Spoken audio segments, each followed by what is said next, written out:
बच्चे class 10th में पढ़ते हैं। साइंस 2026 बोर्ड परीक्षा का पेपर देने वाले हैं। उन्होंने अभी तक कुछ नहीं पढ़ा बच्चों, तो पूरा रसायन विज्ञान एक ही वीडियो में खत्म कर दूंगा बच्चों। पूरा वन शॉट है, अध्याय 1 से लेकर अध्याय 4 तक। चाहे वो रासायनिक अपक्रिया एवं समीकरण हो, अम्ल क्षारीय एवं लवण हो, धातु और धातु हो, उपसा संयोजक यौगिक हो, चार के चारों चैप्टर को इसी एक वीडियो में मैं आपको कंप्लीट करने वाला हूँ बच्चों।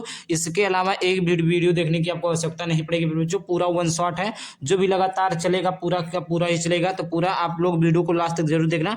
पूरी केमिस्ट्री एक वीडियो में खत्म। अभी तक आपने कुछ नहीं पढ़ा है, एक महीना और पेपर बचा है, 1 से 1.5 महीना और पेपर बचा, कुछ नहीं पढ़ा, बस इसी वीडियो को देख लेते हैं तो केमिस्ट्री का झंझट खत्म हो जाएगा। इसी प्रकार मैं फिजिक्स और बायोलॉजी का भी ले आऊंगा, जिससे आपका पूरे के पूरे नंबर मिल जाए। तो आज के इस वीडियो में आपसे लोगों को क्लास 10 केमिस्ट्री के chapter number 1, chapter number 2, chapter number 3, chapter number 4 सभी का हैंड रिटन नोट्स के साथ बताने वाले हैं। यहाँ पर देख लीजिए बच्चों, पूरा कलरफुल नोट्स भी आप सभी लोग को प्रोवाइड करेंगे, जिससे आप लोगों को तैयार करने में आसानी हो। तो ये पूरा का पूरा वन शॉट होने वाला है। अपने दोस्तों के साथ जरूर शेयर कर देना बच्चों, अपने दोस्तों के साथ शेयर कर देना। आइए स्टार्ट करते हैं। तो सबसे पहले हमारा है क्लास 10 साइंस का चैप्टर नंबर 1 रासायनिक अपक्रिया एवं समीकरण। जो बेसिक चीजें जान लेते हैं जो हमारे अध्याय में बार बार काम आएगा, बार बार यूज होगा। जैसे कुछ परिभाषाएं हैं, जैसे बार बार नाम आएगा, रासायनिक अपक्रिया, विकारक, उत्पाद, ये सारी चीजें क्या होती है तो इसके बारे में मैं पहले बता दूं आपको। तो यहाँ पर देखिए, ऐसे परिवर्तन जिसमें नए गुणों वाले पदार्थों का निर्माण होता है उसे रासायनिक अपक्रिया कहते हैं। पर बच्चों देखिए, अगर कोई भी अध्याय, कोई भी चैप्टर आप पढ़ रहे हैं बच्चों, तो शुरुआत में उसके बारे में पता होनी चाहिए। क्या पता होनी चाहिए? उसके बारे में पता होनी चाहिए। रासायनिक अपक्रिया क्या होती है, उत्पाद क्या होता है, या अभिकारक क्या होता है। इस प्रकार आपको अब चैप्टर है, कोई आपसे पूछ रहे रासायनिक अपक्रिया क्या है, चैप्टर का नाम ही पूछ रहे तो नहीं बता पाएंगे तो दिक्कत है, या परिभाषा में पूछ लिया 1 नंबर का तो दिक्कत हो जाएगा ना। तो इसी प्रकार सबसे पहले परिभाषा पढ़ लीजिए।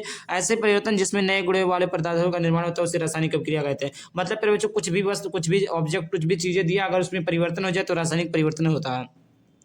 ऐसे पदार्थ, दूसरा है यहाँ पर परिभाषा, ऐसे पदार्थ जो किसी रासायनिक अपक्रिया में हिस्सा लेते हैं उसे अनिवार्य कार्य कहते हैं। पर बच्चों, अगर कोई भी काम कर रहे हो, अगर कोई भी चीज, जैसे शरबत मिला रहे हो या कोई चीज बना रहे हो, कुछ भी बना रहे हो, तो उसमें 2 चीजों की आवश्यकता होगी, किसी एक चीजों से नहीं बनता है। तो ऐसे पदार्थ जो किसी रासायनिक क्रिया में हिस्सा लेते हैं उन्हें अभिकारक कहते हैं। ऐसे पदार्थ जिनका निर्माण रासायनिक अपक्रिया में होता है उसे उत्पाद कहते हैं। तो इस प्रकार आपका एक नंबर में यह आपकी परिभाषा पूछ लेता है, एक नंबर का परिभाषा पूछ लेता है। तो इस प्रकार आई होप आपका 3 टॉपिक क्लियर हो गया होगा। उसके बाद में यहाँ पर आगे बात करते हैं फिर बच्चों भौतिक परिवर्तन। क्या है फिर बच्चों? भौतिक परिवर्तन क्या है यहाँ पर? भौतिक परिवर्तन। अब भौतिक परिवर्तन में क्या है? भौतिक परिवर्तन और रासायनिक परिवर्तन में अंतर, ये वेरी मोस्ट इंपॉर्टेंट है। इससे क्या होता है, आपको भौतिक परिवर्तन, रासायनिक परिवर्तन के बारे में जानकारी भी मिल जाती है। तो यहाँ पर हम सीखते हैं भौतिक परिवर्तन क्या होता है, रासायनिक परिवर्तन क्या होता है। तो भौतिक परिवर्तन में नया पदार्थ नहीं बनता।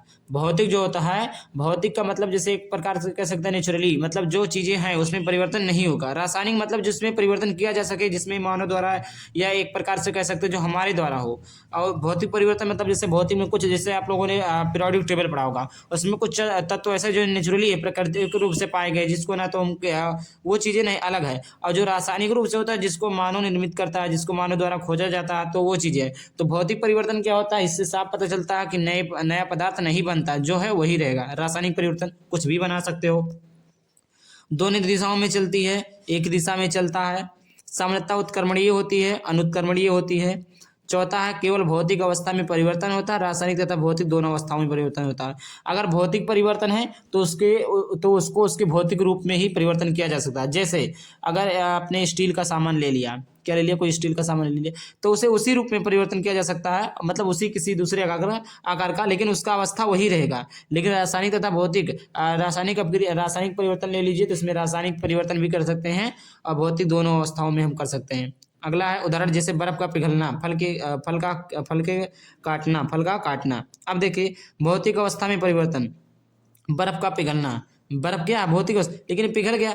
और रासायनिक तथा भौतिक दोनों अवस्थाओं में परिवर्तन होता है। भोजन का पकना, दूध से दही बनना।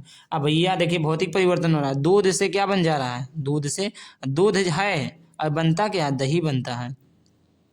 भोजन का पकना, पहले दाल रहता है, चावल रहता है, फिर वहां पर पकाते खाना बनता है। तो इस प्रकार क्या हो रहा है, दोनों अवस्थाओं में परिवर्तन है। लेकिन बर्फ का पिघलना, बर्फ क्या है, पानी है, पानी को फिर से जमाएंगे, बर्फ बन जाएगा। बर्फ है, पानी, पानी बर्फ। फल का काटना, कोई भी फल ले लीजिए, काट लीजिए, फिर उसको जो, मतलब इस प्रकार ये आपका भौतिक परिवर्तन है, ये आपका रासायनिक परिवर्तन है।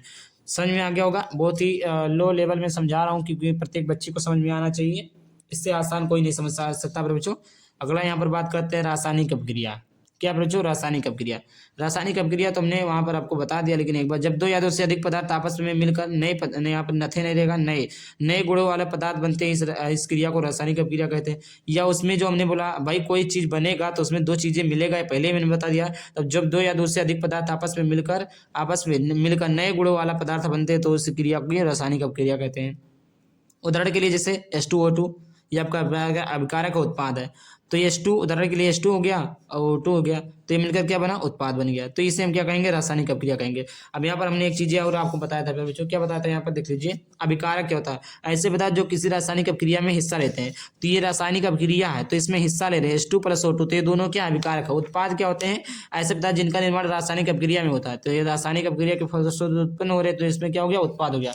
तो आई होप क्लियर हो गया होगा, इससे आसान कोई नहीं समझा सकता फिर बच्चों, 100% की गारंटी है। अगला यहाँ पर है अभिक्रिया में भाग लेने वाला पदार्थ अभिकारक कहलाता है। अभिक्रिया में भाग लेने वाला पदार्थ क्या कहलाता है फिर बच्चों, अभिकारक कहलाता है। अभिक्रिया के बाद उत्पन्न होने वाला पदार्थ उत्पाद कहलाता है। तो ये आपका अभिकारक है, ये आपका उत्पाद है। पूरा मैं जो एकदम डिटेल में बता रहा हूँ, इस तरीके से कोई नहीं बताएगा। सभी लोग लेकर आते हैं अपने मन से, ये आपको नोट्स की तरह आप लोग लिख भी सकते हैं। उसके बाद में हम जानते हैं रासायनिक अपक्रिया के प्रकार। अरे भैया रासायनिक अपक्रिया हो तो पढ़ लियो, लेकिन रासायनिक अपक्रिया प्रकार का होता है, रासायनिक अपक्रिया के प्रकार, उसको भी हम देख लेते हैं। यहाँ पर देखिए रासायनिक अपक्रिया के प्रकार। रासायनिक अपक्रिया कितने प्रकार के होते हैं, तो संयोजन अपक्रिया, वियोजन अपक्रिया, विस्थापन अपक्रिया, द्विविस्थापन अपक्रिया, ऑक्सीकरण तथा अपचयन अपक्रिया, रेडॉक्स अपक्रिया। टोटल मिला के 3 और 3 6 प्रकार की अपक्रियाएं होती हैं। कितने प्रकार की अपक्रिया होती है मेरे बच्चों, 6 प्रकार की अपक्रिया होती है। रासायनिक अपक्रिया के प्रकार, रासायनिक अपक्रिया कितने प्रकार की होती है, तो रासायनिक अपक्रिया कितने प्रकार की होती है, 6 प्रकार की रासायनिक अपक्रियाएं होती हैं। फिर उसके बाद में आइए देखते हैं एक एक करके सबको समझेंगे कि संयोजन भी क्या अपक्रिया क्या होती है, वियोजन क्या होता है, विस्थापन क्या होता है, सारे को समझेंगे। आइए देखते हैं आगे पर, और आगे देख लेते हैं बच्चों, इसके प्रकार भी देख लेते हैं। तो ये रहा, तो यहाँ पर देखिए सबसे पहले क्या पढ़ेंगे, संयोजन अपक्रिया। एक एक करके फिर बच्चों एकदम पूरा डिटेल में समझेंगे संयोजन अपक्रिया किसे कहते हैं। तो जब समझ लीजिए जैसे कोई एक चीज, ये आपका ए है, क्या है, ए है, प्लस में ये कोई चीज बी है, और ये दोनों मिलकर क्या बनना है, सी, ए बी बनना है। क्या बनना है, ए बी बनना है। क्या बनना है, ए बी बनना है। तो ये आपका क्या फिर बच्चों, ये आपका इन दोनों के बराबर ले लीजिए, ए बी बराबर ले लीजिए सी, या सी बन रहा है। तो उसी को हम संयोजन अपक्रिया कहते हैं। जैसे यहाँ पे देखिए, वह रासायनिक अपक्रिया जिसमें 2 या 2 से अधिक पदार्थ मिलकर, जैसे एक पदार्थ ये हमने ले लिया, एक पदार्थ ये हमने ले लिया, एकल उत्पाद बनाते हैं, कोई एक उत्पाद बनाते हैं बच्चों, कोई एक उत्पाद बनाते हैं, तो उसे हम क्या कहते हैं, संयोजन अपक्रिया कहते हैं। जैसे आपने कोई चीज ले लिया, जैसे आलू टमाटर ले लीजिए, मतलब वो तो एक मैं समझाने के लिए बता रहा हूँ, आलू प्लस टमाटर की सब्जी अगर आप बना रहे हैं तो आपको क्या बनेगा, सब्जी बनेगा। आलू अलग है, टमाटर अलग है, बट मन क्या रहा है, एक एकल उत्पाद बनना है। तो उसी प्रकार वह रासायनिक अपक्रिया जिसमें 2 या 2 से अधिक पदार्थ ले लें, कोई भी पदार्थ ले लीजिए, NH2 ले लीजिए, H2 + O2 ले लीजिए, कुछ भी ले लीजिए, वह रासायनिक अपक्रिया जिसमें 2 या 2 से अधिक पदार्थ मिलकर एकल उत्पाद का निर्माण करते हैं, संयोजन अपक्रिया कहलाता है। जैसे यहाँ पर देखिए उदाहरण के लिए हमने ले लिया फिर बच्चों NH3 + HCl, तो ये यहाँ से ये आपका जुड़ जाएगा, NH4Cl हो जाएगा, जिससे हम क्या कहते हैं, अमोनियम क्लोराइड कहते हैं। क्या कहते हैं बच्चों, अमोनियम क्लोराइड कहते हैं। H2O2 ले लीजिए, ये क्या बोला, 2 या 2 से अधिक पदार्थ, तो पहला पदार्थ ये हो गया, दूसरा पदार्थ ये हो गया, दोनों को मिलकर 2H2O बनना है। इस प्रकार H2 + O2, तो ये आपका 2H2O बन गया। C + O2, तो ये आपका क्या हो गया, CO2 हो गया। क्या हो गया बच्चों, CO2 हो गया। तो इस प्रकार यही आपका क्या है, संयोजन अपक्रिया। कुछ डिफिकल्ट नहीं है बच्चों, बहुत ही आसान आसान सारे के सारे क्वेश्चन होते हैं। अगर आपको इसमें कोई भी डाउट होता है तो आप लोग कमेंट बॉक्स में बता देना, मैं डाउट आप लोग एकदम क्लियर कर दूंगा, क्योंकि इसमें कुछ है ही नहीं भाई, इसमें कुछ बहुत ही आसान है। संयोजन तो जो इसका मतलब संयोजन, संयोजन समझिए, संयोजन में होता है जुड़ना। क्या होता है, जुड़ना। क्या जुड़ेगा, अकेले तो कुछ जुड़ेगा नहीं, जब 2 रहेगा या 2 से अधिक रहेगा या 3 रहेगा, 4 रहेगा, 5 रहेगा, मतलब मैं बताने का मतलब क्या है, 2 से अधिक रहेगा, तो 2 से अधिक रहेगा तभी जुड़ेगा। तो ही आप चीज कह सकते हैं रासायनिक अपक्रिया लिखा है, तो वह रासायनिक अपक्रिया जिसमें 2 या 2 से अधिक पदार्थ मिलकर एकल उत्पाद बनाते हैं, तो वही चीज आपका क्या कहते हैं, संयोजन अपक्रिया कहलाती है। अब चीजें मैं बता रहा हूँ आगे। अब दूसरा यहाँ पर आ जाता है फिर बच्चों वियोजन अपक्रिया। क्या आ जाता है फिर बच्चों, वियोजन अपक्रिया। अब वियोजन अपक्रिया क्या क्या होता है, यहाँ पर देखिए वियोजन अपक्रिया। अब वियोजन अपक्रिया क्या होता है, तो वियोजन आपने हिंदी में पढ़ा होगा या कहीं पर भी आप, वियोजन मतलब क्या होता है, बिछड़ना। वियोजन में क्या होता है, बिछड़ना, बिछड़ना। एक मैं ऐसे इसको लिखना नहीं है, मैं आपको समझाने के लिए बता रहा हूँ। वियोजन में क्या होता है, बिछड़ना। तो वह अपक्रिया जिसमें अभिकारक टूटकर 2 या 2 से अधिक उत्पाद में बदल जाते हैं, उसे वियोजन अपक्रिया कहलाते हैं। जैसे यहाँ पर प्यारे बच्चों A और B 2 चीजें हैं, अभी एक साथ हैं, बाद में ये क्या हो गया, ए प्लस बी बन गया। तो जो क्या ये आपका अभिकारक है, अभिकारक टूट कर क्या बन रहा है, दो या दो से अधिक उत्पाद में बन जाए। जैसे एक लड़का एक लड़की, वाइफ हस्बैंड है, गर्लफ्रेंड बॉयफ्रेंड है, कोई भी मतलब एनीवन कोई भी है, तो वो दो लोग हैं और उसको टूट कर कोई मतलब अलग अलग हो जा रहे हैं, मतलब कोई दो लोग एक साथ हैं और टूटे, कोई दो लोग एक साथ हैं और टूट कर अकेले हो गए, तो क्या है, वो आपका वियोजन है। वियोजन भी होता है बिछड़ना। तो वही चीज़ है, जैसे H2 है, H2O है, तो H2O को हम क्या तोड़ेंगे, H2 प्लस O2। अब ये दो कहाँ से है, बैलेंस करने के लिए यहाँ पर दो हाइड्रोजन हो जाएगा, दो ऑक्सीजन, तो यहाँ पर दो करेंगे तभी दो ऑक्सीजन, दो दूना चार, दो दूना चार, ये चीज़ हो गया। बहुत ही सिंपल है। पर जब वियोजन का मतलब ये होता है बिछड़ना, जब कोई चीज़ें रहेगी, जैसे आपने कोई चीज़ ले लिया या किसी को भी ले लीजिए, कुछ भी उदाहरण लीजिए, उसको तोड़ दे के दो भागों में कर दिए, तो वही आपका वियोजन है। वियोजन का सीधे तात्पर्य होता है बिछड़ना। जब भी भैया कोई सामान वहाँ धरा हो, अभी यहाँ पर है, इसको कहना गलत हो जाएगा, कोई दूसरा कुछ भी ऑब्जेक्ट ले लीजिए। अगर मैं इसे समझाने के लिए ले लूँ आपको, मैं पेपर ही ले लेता हूँ।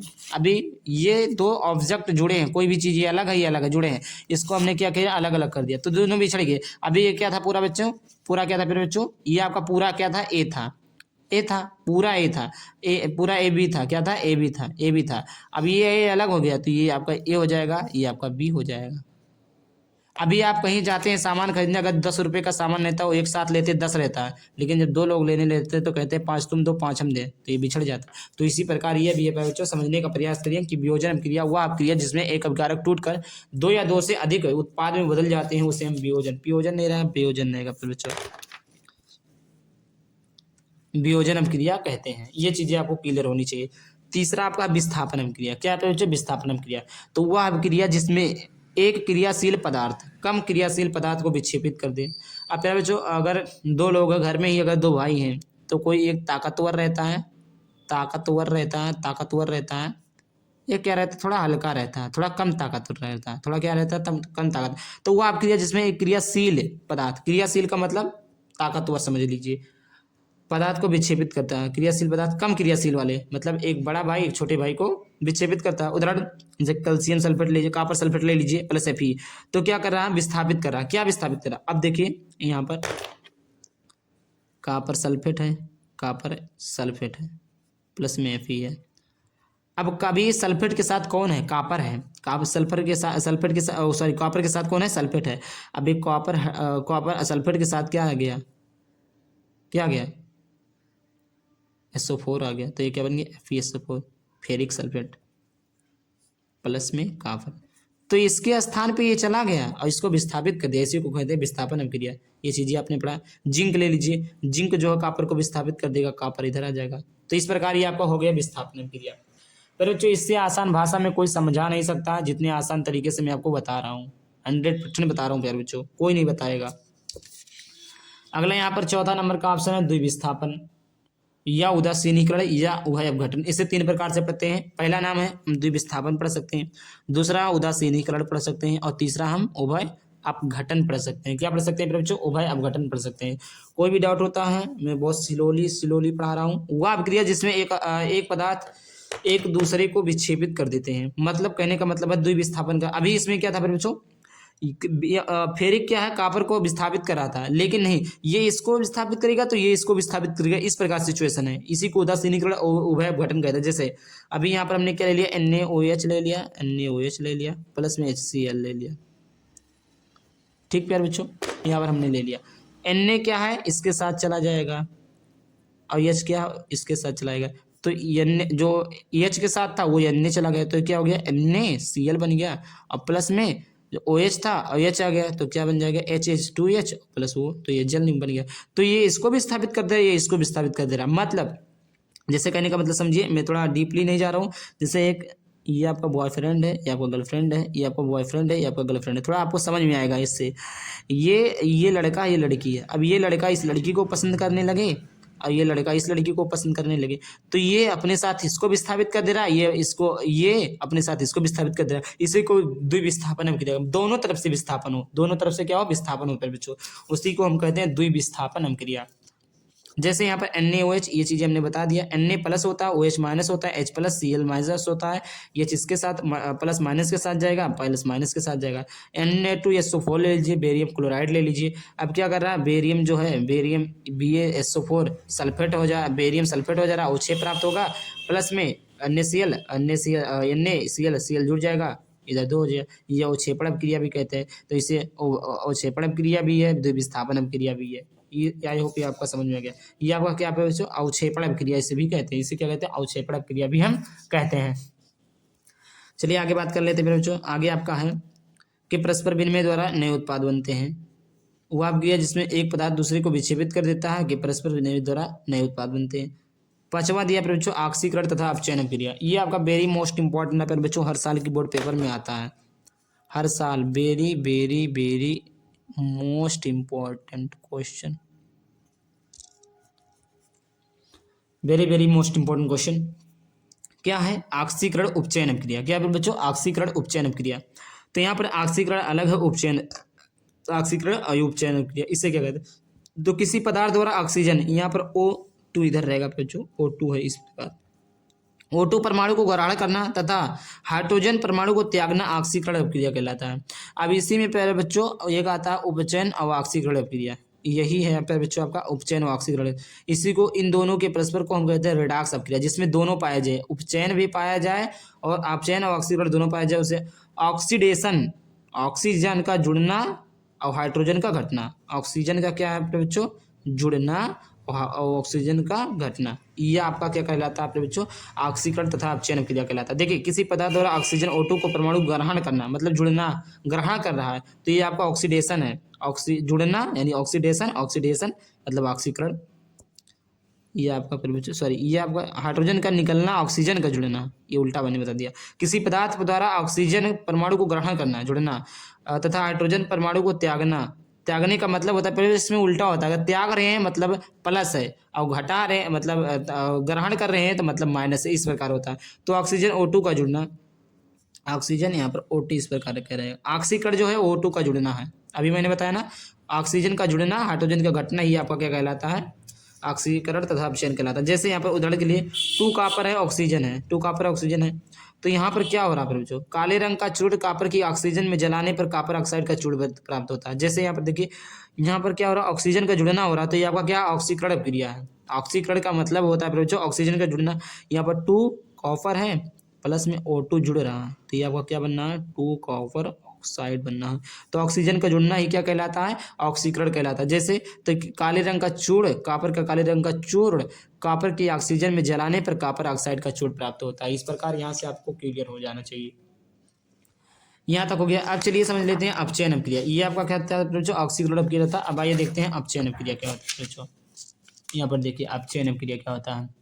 तो दूसरा आपका है अपचयन अपक्रिया। अपचयन अपक्रिया क्या कहते हैं, किसी पदार्थ द्वारा हाइड्रोजन परमाणु को ग्रहण करना तथा ऑक्सीजन O2 परमाणु को त्यागना उपचयन अपक्रिया कहलाता है। जैसे अपचयन H2 का जुड़ना, उसमें क्या कहता है ऑक्सीजन का जुड़ना, इसमें क्या था H2 का जुड़ना। उदाहरण कॉपर ऑक्साइड प्लस H2O। तो यहाँ पर देखिए बच्चों ऑक्सीजन निकल रहा है, उसमें क्या था ऑक्सीजन का जुड़ना, इसमें ऑक्सीजन का निकलना। अपचयन अपक्रिया में ऑक्सीजन का निकलना होता है और जो हाइड्रोजन का जुड़ना होता है, उसमें हाइड्रोजन का जुड़ना होता है, ऑक्सीजन का निकलना होता है। उसमें आपने देखा था कि यहाँ पर देखिए मैं दिखा दे रहा हूँ, ऑक्सीकरण में क्या जुड़ा था, O2 जुड़ रहा था और अपचयन अपक्रिया में H2 जुड़ रहा था। तो इसी प्रकार इसका अपोजिट है, उसमें H2 जुड़ेगा तो इसमें O2 जुड़ेगा, उसमें O2 जुड़ेगा तो H2 जुड़ेगा। तो इस प्रकार आपको H2 को जुड़ना, उदाहरण है कॉपर ऑक्साइड प्लस H2O, तो यहाँ पर कॉपर प्लस जल बन गया। अगला आपका है रेडॉक्स अपक्रिया। वही पीरियड पर बच्चों जो भी हमने आपको बताया है कि ऑक्सीकरण तथा अपचयन अपक्रिया ही आपका क्या होता है, रेडॉक्स अपक्रिया। वो अपक्रिया जिसमें ऑक्सीकरण तथा अपचयन अपक्रिया दोनों एक साथ होती हैं, रेडॉक्स अपक्रिया कहलाती है। जो अभी हमने आपको बताया बच्चों कि वह अपक्रिया जिसमें रेडॉक्स है, जिसमें आपका ऑक्सीकरण तथा अपचयन अपक्रिया दोनों प्रकार से होती है, तो आपका रेडॉक्स अपक्रिया कहलाता है। उदाहरण के लिए जैसे कॉपर ऑक्साइड। अब यहाँ पर आपने क्या देखा बच्चों, यहाँ पर देखिए ऑक्सीजन निकल रहा है, तो फिर बच्चों आप लोगों ने यहाँ पर मैंने बताया है, इसमें बताया कि ऑक्सीजन निकलेगा तो अपचयन अपक्रिया। तो यहाँ से देखिए ऑक्सीजन निकल रहा है, केवल कॉपर बच रहा है, तो अपचयन अपक्रिया हो गया। और अभी हमने आपको बताया था कि अगर ऑक्सीजन जुड़े तो यहाँ से देखिए H2 में O जुड़ रहा है, तो ये आपका उपचयन अपक्रिया हो गया। फिर बच्चों आपका ऑक्सीजन निकल रहा तो अपचयन अपक्रिया हो गया, और यहाँ से ऑक्सीजन जुड़ रहा है, यहाँ पर बच्चों ऑक्सीजन जुड़ रहा तो उपचयन अपक्रिया हो गया। उपचयन अपक्रिया को ही हम क्या कहते हैं, ऑक्सीकरण अपक्रिया कहते हैं। फिर बच्चों इसको हम अपचयन अपक्रिया, उपचयन अपक्रिया का एक नाम और है ऑक्सीकरण अपक्रिया, ऑक्सीडेशन, जिससे ऑक्सीजन का जुड़ना उपचयन अपक्रिया कहलाता है, या ऑक्सीकरण अपक्रिया कहलाता है। हाइड्रोजन का ऑक्सीजन का निकलना अपचयन अपक्रिया कहलाता है। तो जिसमें दोनों एक साथ हो, इसको हमने बताया था फिर बच्चों वो अपक्रिया जिसमें ऑक्सीकरण तथा अपचयन, तो ऑक्सीकरण, उपचयन को ही ऑक्सीकरण कहते हैं बच्चों। तो इस प्रकार आपका रेडॉक्स अपक्रिया हो गया। आई होप इतना कंप्लीट हो गया होगा बच्चों कि रेडॉक्स अपक्रिया किसे कहते हैं। चलिए आगे बात करते हैं, यहाँ से कुछ नोट पॉइंट है बच्चों। क्या नोट पॉइंट? ऑक्सीकरण वह पदार्थ है जो ऑक्सीकरण के लिए O2 परमाणु देता है। क्या देता है? अभी मैंने बताया है, O2 परमाणु देता है। अपचायक वह पदार्थ है जो अपचयन के लिए H2 परमाणु देता है। संक्षारक किसे कहते हैं बच्चों? ये आपका वेरी मोस्ट इंपॉर्टेंट क्वेश्चन है जो हर साल की बोर्ड पेपर में आता है। यहाँ से वेरी मोस्ट इंपॉर्टेंट तैयार कर लीजिए इसको, कि अपचायक वह पदार्थ है जो अपचयन के लिए H2 परमाणु देता है। ये चीजें हो गया। असंक्षारण किसे कहते हैं बच्चों? तो जब कोई धातु अपने आसपास के अम्ल, नमी आदि के संपर्क में आती है तो तब ये संचरित अथवा इनकी परत खराब होने लगती है। यह अपक्रिया संचरण अपक्रिया कहलाती है। फिर बच्चों ये आपका क्या? संचरण अपक्रिया। संचरण अपक्रिया किसे कहते हैं? ये आपका वेरी मोस्ट इंपॉर्टेंट है, वेरी मोस्ट इंपॉर्टेंट है कि जब कोई धातु अपने आसपास के अम्ल, नमी आदि के संपर्क में आती है तब ये संचरित अथवा इनकी परत खराब होने लगती है। या प्रक्रिया संचरण प्रक्रिया कहलाती है। जैसे पर बच्चों आपने लोहे पे जंग लगना, आपने लोहा को बाहर बहा दिया, पानी लग रहा है तो ये क्या? सड़ने लगता है। सड़ता नहीं है बट थोड़ा जंग लगने लगता है। संचरण के लिए अन्य उदाहरण जैसे चांदी की परत काली हो जाना, चांदी की परत को काली हो जाना, तांबे की परत को हरा हो जाना, लोहे को जंग से लगने से बचाना, लोहे को जंग से बचाना। यदि किसी परस्पेंट यहाँ पर रहेगा पर बच्चों लोहे को जंग लगने से बचाना। लोहे को कैसे? यहाँ पर एक उदाहरण और लिख सकते हैं बच्चों, लोहे में जंग लगना, लोहे में जंग लगना। यहाँ से कभी कभी प्रश्न पूछ लेता है बच्चों कि लोहे को जंग से कैसे बचाएं। तो यदि किसी परस पर पेंट कर दिया जाए, अगर ये इसको जंग से लगने से बचाने हैं लोहे को, तो लोहे पर क्या करना होगा? इसकी सतह पर यदि इसकी सतह पर, यहाँ पर सतह लिख दीजिए, सतह पर पेंट कर दिया जाए। किसकी सतह पर? लोहे की सतह पर पेंट कर दिया जाए तो उसकी सतह जमीन के संपर्क में, तो उसकी सतह जमीन के संपर्क में नहीं आएगी और जंग लगने से बच जाएगी। विकृत गंधिता क्या होती है बच्चों? विकृत गंधिता हम लोग समझ लेते हैं बच्चों कि आखिरकार विकृत गंधिता क्या होती है। तो जब वसायुक्त या तैलीय पदार्थ को लंबे समय तक रखा जाता है तो इसके स्वाद तथा गंध में परिवर्तन हो जाता है। यह प्रक्रिया विकृत गंधिता कहलाता है।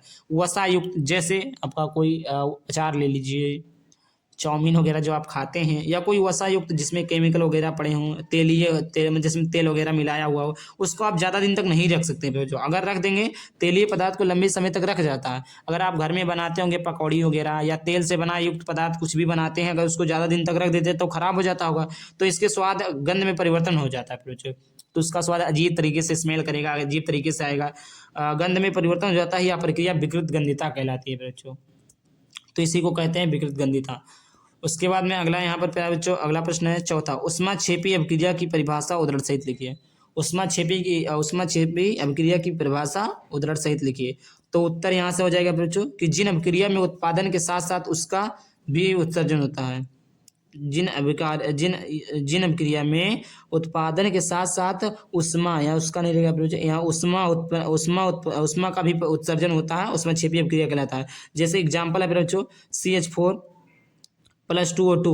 तो यहाँ पर बच्चों यहाँ पर देखिए H2O गैस उत्पन्न हो रहा है और CO भी उत्पन्न हो रहा है।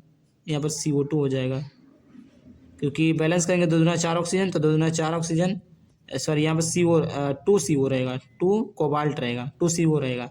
तो यहाँ पर उष्मा भी उत्पन्न हो रहा है बच्चों। तो अभिक्रिया उत्पाद के साथ साथ उष्मा भी उत्पन्न हो तो उसे हम ऊष्माक्षेपी अपक्रिया कहते हैं। उष्माशोषी कैसे कहते हैं? जिन क्रियाओं में उष्मा का अवशोषण होता है, मतलब अवशोषण सूखता। जैसे आप ब्लैक कुछ कपड़ा पहन लीजिए तो उष्मा को आप अवशोषित करते हैं, तो इसी प्रकार कुछ है। जैसे N2 + O2, तो ये क्या बन गया? 2NO बन जाता है, 2NO बन जाता है, नाइट्रोजन गैस, ऑक्सीजन गैस, तो ये 2NO बन जाता है। तो इस प्रकार उष्माशोषी अपक्रिया हो गया, उष्माक्षेपी अपक्रिया हो गया मेरे बच्चों। तो यहाँ तक आपको लोगों ने, आई होप आपको समझ में आ गया होगा। तो यहाँ तक ये आपका पहला चैप्टर हो गया। अब आइए हम दूसरे चैप्टर की तरफ बढ़ते हैं। तो दूसरा चैप्टर को भी हम देख लेते हैं। तो यहाँ पर प्यारे बच्चों ये आपका दूसरा चैप्टर है अम्ल क्षार यौगिक लवण। क्या है बच्चों? अम्ल क्षार यौगिक लवण, चैप्टर नंबर 2।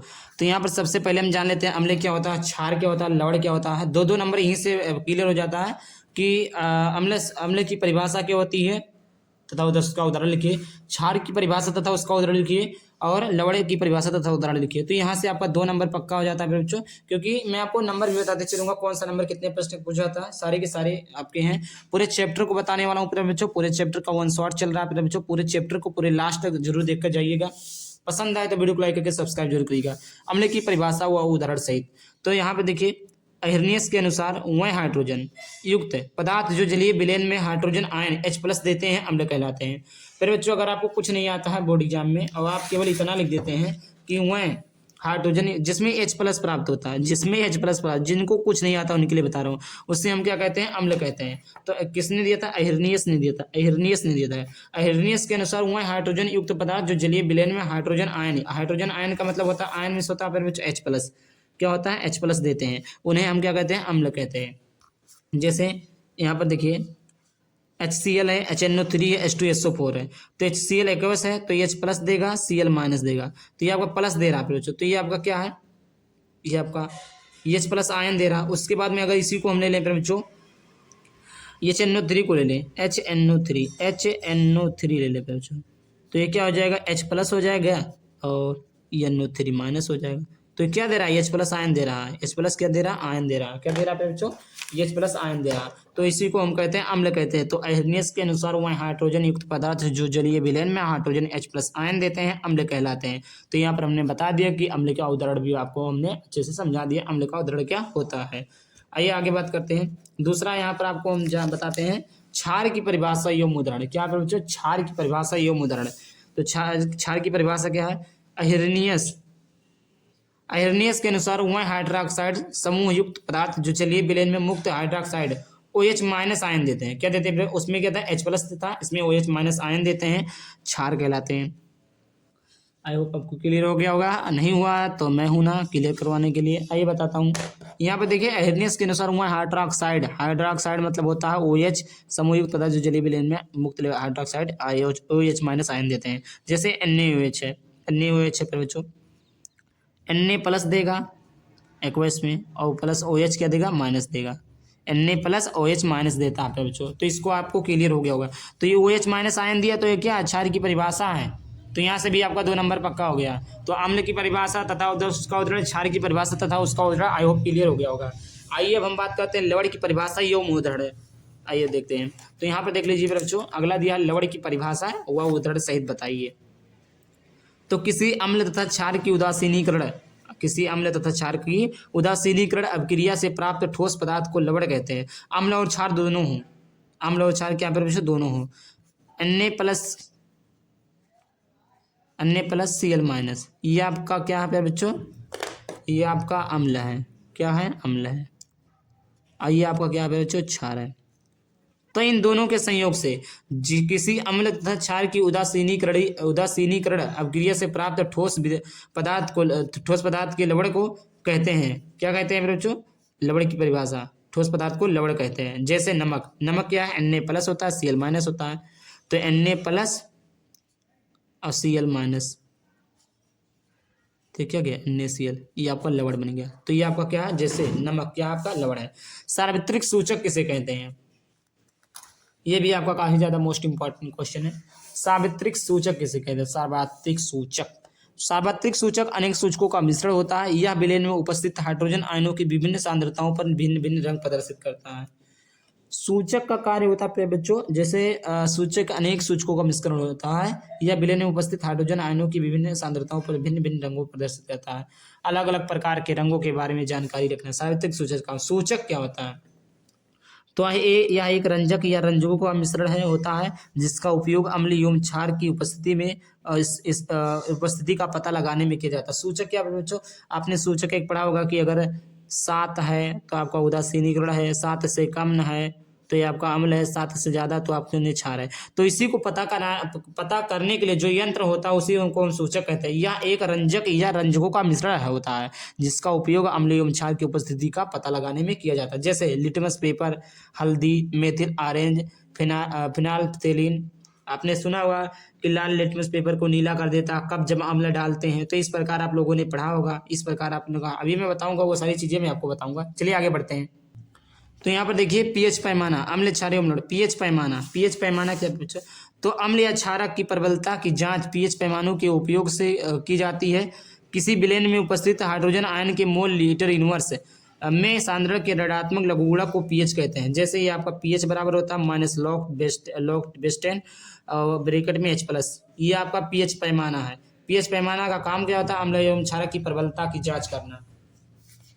अगला यहाँ पर बच्चों है साधारण नमक। साधारण नमक ने आपने पढ़ा होगा NaCl। हाइड्रोक्लोरिक अम्ल तथा सोडियम हाइड्रोक्साइड के विलयन की अभिक्रिया से उत्पन्न लवण को सोडियम क्लोराइड या साधारण नमक कहते हैं। इसी लवण का उपयोग हम अपने भोजन में करते हैं। जैसे एग्जाम्पल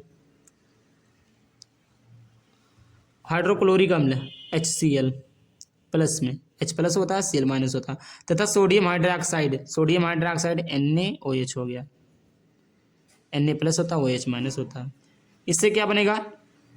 NaCl बन जाएगा, प्लस में H2O बन जाएगा, पानी। तो यही जो NaCl होता है फिर बच्चों, यही आपका क्या होता है? साधारण नमक होता है। हाइड्रोक्लोरिक अम्ल तथा सोडियम हाइड्रोक्साइड की उपस्थिति में उत्पन्न लवण को सोडियम क्लोराइड या साधारण नमक कहते हैं। इसी लवण का उपयोग हम अपने भोजन में करते हैं। जो आज के जीवन में आप नमक खाते हैं यही आपका है प्यारे बच्चों। यहाँ तक आपका क्लियर हो गया। आइए बात करते हैं अगला, व्यंजक चूर्ण किसे कहते हैं? क्या प्यारे बच्चों? व्यंजक चूर्ण। व्यंजक चूर्ण शुष्क बुझे हुए चूने पर क्लोरीन गैस प्रवाहित करने पर व्यंजक चूर्ण कैल्शियम ऑक्सीक्लोराइड प्राप्त होता है। कैल्शियम हाइड्रोक्साइड प्लस देखिए ये आपका एग्जाम्पल है, थोड़ा सट के लिखा है एग्जाम्पल यहाँ मैं आपको समझा देता हूँ। एग्जाम्पल में फिर क्या बच्चों? शुष्क बुझे हुए चूने पर क्लोरीन गैस, शुष्क बुझे हुए चूनों को क्या कहते हैं फिर बच्चों? Calcium CaOH2 plus chlorine gas प्रवाहित करने पर, मतलब क्लोरीन गैस का मिश्रण करने पर Cl2, क्या बच्चों? Cl2। तो ये आपका क्या बन जाएगा फिर बच्चों? यहाँ से देखिए Ca एक वो इधर से निकल जाएगा, यहाँ पर HCl हो जाएगा, तो C यहाँ से बन गया, एक वो इधर से निकल गया और इधर से क्या निकल गया फिर बच्चों? Cl2 निकल गया, प्लस में क्या बचेगा? H2O बाहर निकल जाएगा। तो ये हमारा व्यंजक चूर्ण या कैल्शियम ऑक्सीक्लोराइड है फिर बच्चों। तो ये आपको शुष्क बुझे हुए चूने पर क्लोरीन गैस प्रवाहित करने पर व्यंजक चूर्ण कैल्शियम ऑक्सीक्लोराइड प्राप्त होता है। बैलेंसिंग कर लेंगे पर बच्चों, यहाँ पर 2 ऑक्सीजन है, इधर आपका कितना ऑक्सीजन है? एक 2 ऑक्सीजन है, सही है। क्लोरीन 2 है, आपका क्लोरीन 2, हाइड्रोजन 2 है, कैल्शियम 1 है, कैल्शियम 1 है। इस प्रकार आपका यहाँ से हो गया बच्चों। आगे बात करते हैं व्यंजक चूर्ण का उपयोग। व्यंजक चूर्ण आपने पढ़ लिया कि व्यंजक चूर्ण क्या होता है। व्यंजक चूर्ण के उपयोग भी देख लीजिए। व्यंजक चूर्ण के उपयोग, तो इसका उपयोग वस्त्र उद्योग में, कागज की फैक्ट्री में, लकड़ी की मज्जा एवं लॉन्ड्री में, साफ कपड़ों में व्यंजक के लिए तथा पानी में रोगाणुनाशक के रूप में किया जाता है। कहाँ कहाँ इसका उपयोग फिर बच्चों? वस्त्र में, उद्योग में, कागज की फैक्ट्री में, लकड़ी की मज्जा में एवं लॉन्ड्री में, साफ कपड़ों के व्यंजक के लिए तथा पीने के पानी में रोगाणुनाशक के रूप में किया जाता है। व्यंजक चूर्ण का उपयोग 4-5 जगहों पर किया जाता है। जैसे आपने वस्त्र ले लीजिए, जो आप वस्त्र उपयोग करते हैं, फैक्ट्री में, कागज की फैक्ट्री में, लकड़ी की मज्जा में, लॉन्ड्री में जहाँ पर कपड़े धुले जाते हैं, पीने के पानी में जो रोगाणुनाशक जो कीट होते हैं उसके लिए आप हम व्यंजक चूर्ण का उपयोग करते हैं। तो यहाँ पर व्यंजक चूर्ण का प्रयोग भी हो गया। चलिए आगे बात करते हैं बच्चों, आगे भी देख लेते हैं। अगला यहाँ पर है बच्चों, प्लास्टर ऑफ पेरिस बनाने की विधि, भौतिक गुण तथा रासायनिक गुण लिखिए। ये प्यारे बच्चों आपका लॉन्ग क्वेश्चन में पूछा जाता है। बच्चों समझ लीजिए, आपका लॉन्ग क्वेश्चन में पूछा जाता है कि प्लास्टर ऑफ पेरिस बनाने की विधि, भौतिक गुण और रासायनिक गुण का उपयोग लिखिए। तो यदि विशुद्ध जिप्सम आपके यहाँ कैल्शियम सल्फेट रहेगा बच्चों। विशुद्ध जिप्सम कैल्शियम सल्फेट .2H2O को 100 डिग्री सेल्सियस तक गर्म किया जाता है तो जलांश की 3/4 का भाग निकल जाता है और परमाणु पदार्थ प्लास्टर ऑफ पेरिस कहलाता है बच्चों। क्या कहता है यहाँ पर? कैल्शियम सल्फेट यहाँ पर एग्जाम्पल, कैल्शियम सल्फेट .2H2O को 100 डिग्री सेल्सियस क्या बोला? तो जलनांश का एक ये आपका सही 100 डिग्री सेल्सियस पर, क्या पूछो? 100 डिग्री सेल्सियस तक गर्म किया जाता है तो जलनांश का 3/4 भाग निकल जाता है। 3/4 भाग निकल जाता है और परिणामी पदार्थ Paris Paris plaster of Paris बनता है। Calcium sulphate .1/2 H2O। कितना बोला आपने? 3/4 प्लस 4/3 H2O निकल जाता है। 3/4 का मतलब होता है 4/3, चौथाई भाग निकल जाता है। तो जलनांश मतलब जल इतना निकल जाता है। तो ये आपको क्या प्लास्टर ऑफ पेरिस बनाने की विधि होगी। कैसे? यदि विशुद्ध जिप्सम कैल्शियम सल्फेट, जिप्सम का सूत्र होता है अभी आपने बताया, अभी आपने पढ़ा, कैल्शियम सल्फेट .2H2O होता है। 100 डिग्री सेल्सियस पर हम इसे क्या करते हैं? ताप देते हैं, हीट करते हैं, तब गर्म किया जाता है। तो जलनांश का 3/4 भाग निकल जाता है और परिणामी पदार्थ जो ये आपका पदार्थ बनता है कैल्शियम सल्फेट और .1/2 ये आपका जल निकल जाता है। ये आपका क्या हो गया? प्लास्टर ऑफ पेरिस बनाने की विधि होगी बच्चों। एक एक चीजें मैं आपको डिटेल में बताते चल रहा हूँ। भौतिक गुण, भौतिक गुण, यह टूटी हुई हड्डियों पर प्लास्टर करने में प्रयोग किया जाता है। Plaster of POP, plaster of Paris का मतलब होता है पीओपी। आपने किसी का पैर टूटा होगा तो आपने देखा होगा प्लास्टर किया होता है पीओपी की तरह। तो ये होता है यदि यह टूटी हुई हड्डियों पर प्लास्टर करने में प्रयोग किया जाता है। दूसरा आपका है यह मूर्तियों तथा खिलौने बनाने में इसका उपयोग होता है, उपयोग किया जाता है। मूर्तियों तथा खिलौने बनाने में इसका उपयोग किया जाता है बच्चों। अगला यहाँ पर है इसका उपयोग ब्लैक बोर्ड पर लिखने की चाक बनाने में होता है। इसका उपयोग ब्लैक बोर्ड पर चाक लिखने, जो आपने पहले देखा होगा, अब तो नहीं चलता है, खैर कहीं कहीं चलता है। जो आपने ब्लैक बोर्ड जो दीवार पे होता है जिससे टीचर आपको चौक से पढ़ाते हैं, उस चौक को बनाने के लिए आपको प्लास्टर ऑफ पेरिस का उपयोग किया जाता है। सांचे बनाने में होता है। जैसे आपने कोई सांचा देखा होगा, आपने जैसे जो मोल्डिंग वगैरह लगी रहती है छत में, सीलिंग वगैरह में आपने देखा होगा, या बगल या खिड़की वगैरह में के आसपास भी आपने जो देखा होगा, वो आप सांचे बनाने में भी प्रयोग किया जाता है। 4 आप भौतिक गुण देख लीजिए। यह टूटी हुई हड्डियों पर प्लास्टर ऑफ पेरिस करने में प्रयोग होता है, या मूर्तियों तथा खिलौनों बनाने में इसका उपयोग होता है। आपने कहीं कहीं देखा होगा प्लास्टर ऑफ पेरिस पीओपी की मूर्ति भी देखी होगी। तो इसका उपयोग ब्लैक बोर्ड पर लिखने की चाक के लिए उपयोग होता है, सांचे बनाने के होता है। 4 चीजें हमने आपको बता दिया। आगे बात कर लेते हैं इसके रासायनिक गुण में। क्या रासायनिक गुण? रासायनिक गुण क्या क्या है? तो प्लास्टर ऑफ पेरिस सफेद रंग का चूर्ण होता है, आपने देखा होगा व्हाइट कलर का, ये तो पता होगा, जो तेज गर्म करने पर निर्जल कैल्शियम सल्फेट को में बदल जाता है। कैल्शियम सल्फेट में अगर हम प्लास्टर ऑफ पेरिस को तोड़ दें तो कैल्शियम सल्फेट में बदल जाएगा। दूसरा है प्लास्टर ऑफ पेरिस की जल से क्रिया कराने पर उसका उत्पन्न होता है, उष्मा उत्पन्न होता है। उसका नहीं, यहाँ पर उष्मा उत्पन्न होता है। उष्मा मतलब गर्मी, हीट, ऐसे बुलबुली की तरह होगा और वह शीघ्रता से जिप्सम में बदल कर जम जाता है, जिप्सम में जम जाएगा। इस क्रिया को प्लास्टर ऑफ पेरिस का जमना कहते हैं। तीसरा है ब्रेंजिक चूड़ बनाने की विधि, रासायनिक नाम, अणुसूत्र तथा गुण। ये आपका हो गया बच्चों। ये आपका 2 थे, यहाँ से दूसरा हेडिंग है, यहाँ पर हेडिंग नहीं लिखा। ब्रेंजिक चूड़ बनाने की विधि, रासायनिक नाम, अणुसूत्र तथा गुण। ये आपका अगला क्वेश्चन है बच्चों। ये आपका 2 आपके थे रासायनिक गुण हो गए। अब उसके बाद में अगला क्वेश्चन है ब्रेंजिक चूड़ बनाने की विधि, रासायनिक नेम, अणुसूत्र तथा गुण। इसको देख लेते हैं। तो ब्लीचिंग पाउडर का रासायनिक नेम, ब्लीचिंग पाउडर का रासायनिक नेम। तो ब्लीचिंग पाउडर का रासायनिक नेम क्या होता है बच्चों? इसी को ब्रेंजिक चूड़ को ही ब्लीचिंग पाउडर कहते हैं। तो कैल्शियम ऑक्सीक्लोराइड क्या है? कैल्शियम बनाने की विधि देख लेते हैं। तो देखिए ब्लीचिंग पाउडर को ब्रेंजिक चूड़, तो आपका ब्रेंजिक चूड़ बनाने की विधि, रासायनिक गुण तथा नाम। ब्लीचिंग चूड़ को ही ब्लीचिंग पाउडर, कैल्शियम ऑक्सीक्लोराइड, तीनों में से कोई भी कह सकते हैं। बनाने की विधि है, यह सूखे बुझे हुए चूने पर क्लोरीन की क्रिया से प्राप्त होता है। शुष्क बुझा हुआ चूना क्या है? COH का होल ट्वाइस प्लस Cl2, ये बन जाएगा आपका कैल्शियम ऑक्सीक्लोराइड बन जाएगा। तो ये आपका कैल्शियम ऑक्सीक्लोराइड बनाने की विधि है, या आप ब्लीचिंग पाउडर कह सकते हैं या ब्रेंजिक चूड़ कह सकते हैं। इसका गुण देख लेते हैं बच्चों। इसका गुण क्या क्या है? तो गुण में यह एक हल्के पीले रंग का ठोस पदार्थ है जिसमें क्लोरीन की गंध आती है। यह एक हल्के पीले रंग का ठोस पदार्थ है जिसमें क्लोरीन की गंध आती है। दूसरा है इसे जल में घोलकर गर्म करने पर क्लोरीन गैस निकलती है। इसका जलीय विलयन दुधिया होता है, मतलब दूध की तरह होता है। तीसरा है यह तनु अम्लों के साथ गर्म करके क्लोरीन गैस निकलता है। गर्म करने पर करके क्लोरीन गैस मिलता है। जैसे कैल्शियम ऑक्सी को प्लस H2 के साथ गर्म करते हैं तो ये आपका जल बन जाएगा और कॉपर बन जाएगा। क्या बोला है, या तनु अम्लों के साथ, तनु अम्ल के साथ गर्म करके क्लोरीन गैस निकलता है। यहाँ पर बच्चों कापर क्लोराइड रहेगा, कापर क्लोराइड नहीं है आपका, ये आपका सही है, कैल्शियम ऑक्सी, ये आपका ये चीज़ें बनता है। आई होप आपको समझ में आ गया। चलिए आगे देखते हैं। अब यहाँ पर देखते हैं सूचक के प्रकार। सूचक के प्रकार हमने बता दिया, प्राकृतिक सूचक, कृत्रिम सूचक, गंधीय सूचक। ये पौधों में पाए जाते हैं। प्राकृतिक सूचक प्राकृतिक जो पौधे में पाए जाएंगे नेचुरल तरीके से, लिटमस लाल पत्ता गोभी, हाइड्रेंजिया पौधे के फूल, हल्दी, ये सारी चीज़ें आपका क्या है, प्राकृतिक सूचक है। कृत्रिम सूचक क्या होते हैं, ये रासायनिक पदार्थ जैसे मेथिल आयरन, फिनाइलथेरेन। गंधीय सूचक इन पदार्थों की गंध अम्लीय या क्षार के माध्यम में बदल जाती है, प्याज, लौंग, तेल। इस प्रकार 3 प्रकार के सूचक होते हैं। क्या क्या होता है उसका उदाहरण हमने बता दिया। अब यहाँ पता करते हैं कैसे पता चलेगा फिर बच्चों, कैसे इसका पता हम करेंगे, कैसे इसका पता चलेगा। तो सूचक लिटमस है।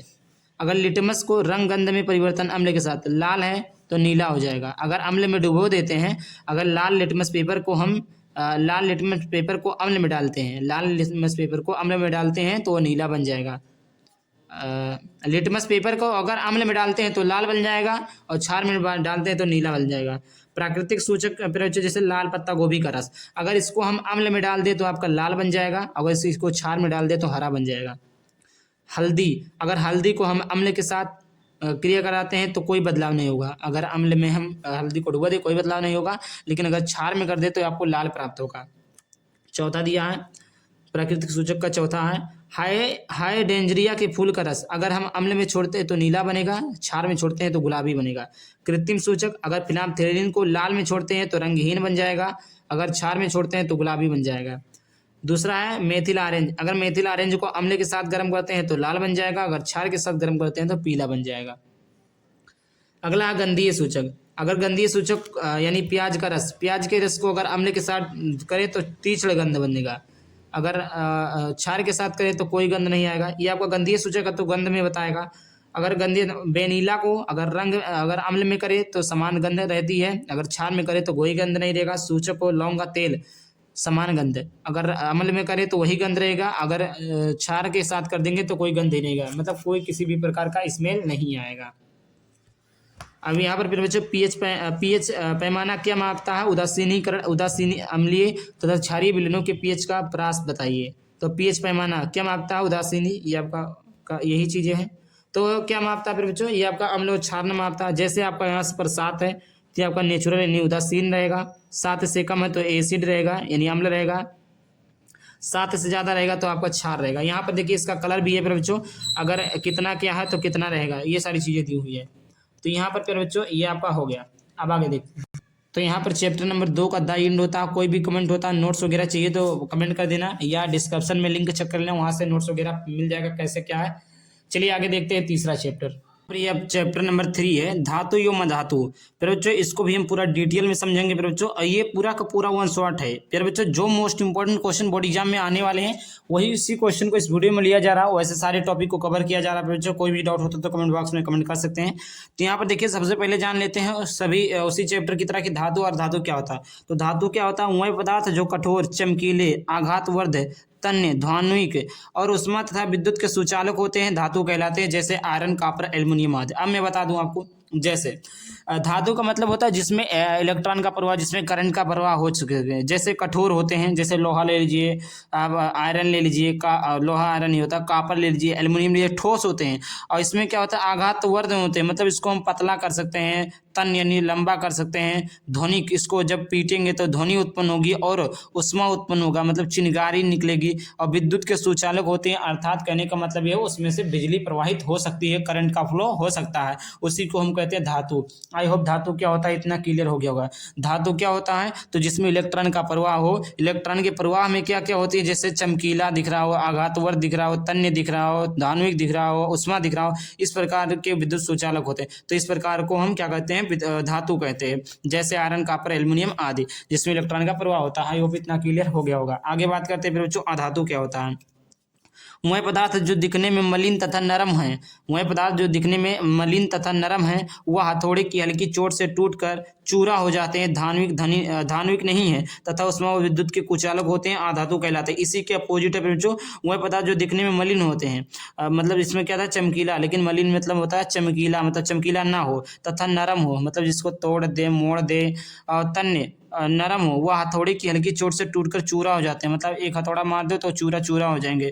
धान्विक नहीं है, मतलब उसमें ध्वनि उत्पन्न नहीं होगी तथा उसमें उत्पन्न नहीं होगा तथा वो विद्युत के कुचालक होंगे, मतलब इलेक्ट्रॉन का प्रवाह नहीं होगा। इसी का उल्टा है, अधातु कहलाते हैं। जैसे कोयला, कोयला एक एक हथौड़ी मार दो पिस्ता बन जाएगा, सल्फर उसको मार दो पिस्ता बन जाएगा, ऑक्सीजन कोई चीज़ नहीं, फास्फोरस आदि क्या है, अधातु है। ये सारी चीज़ें अधातु, इसमें धातु, इसमें इलेक्ट्रॉन का प्रवाह, करंट का फ्लो नहीं होता है।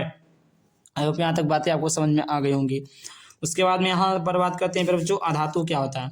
अधातु क्या होता है, तो वह तत्व जो धातु और अधातु दोनों के गुण प्रदर्शित करते हैं, वह तत्व जो धातु और अधातु दोनों के गुण प्रदर्शित करते हैं उपधातु कहलाते हैं। जैसे सिलिकॉन, जर्मेनियम, आर्सेनिक इत्यादि, इस प्रकार के। फिर वह तत्व जो धातु और धातु दोनों के गुण प्रदर्शित करते हैं उपधातु कहलाते हैं। जैसे सिलिकॉन, जर्मेनियम, आर्सेनिक, ये धातु के गुण भी हैं और धातु के भी हैं, तो इस प्रकार के को कहते हैं उपधातु कहते हैं।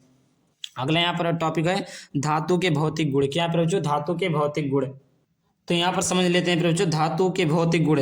धातु के भौतिक गुण आघात वर्धनीयता का गुण होता है, मतलब इसको हम बहुत लंबा फैला सकते हैं, बहुत पतला कर सकते हैं। धातुएं तन्य होती है, मतलब इसको पीट पीट कर बहुत ही पतला और लंबा कर सकते हैं, उन्हें खींचकर तार बनाया जा सकता है। धातु बिजली और उष्मा का सबसे संवाहक है। धातु जो होता है प्रभु बिजली और उष्मा का, मतलब उसमें से बिजली बहुत अच्छा प्रवाहित होती है।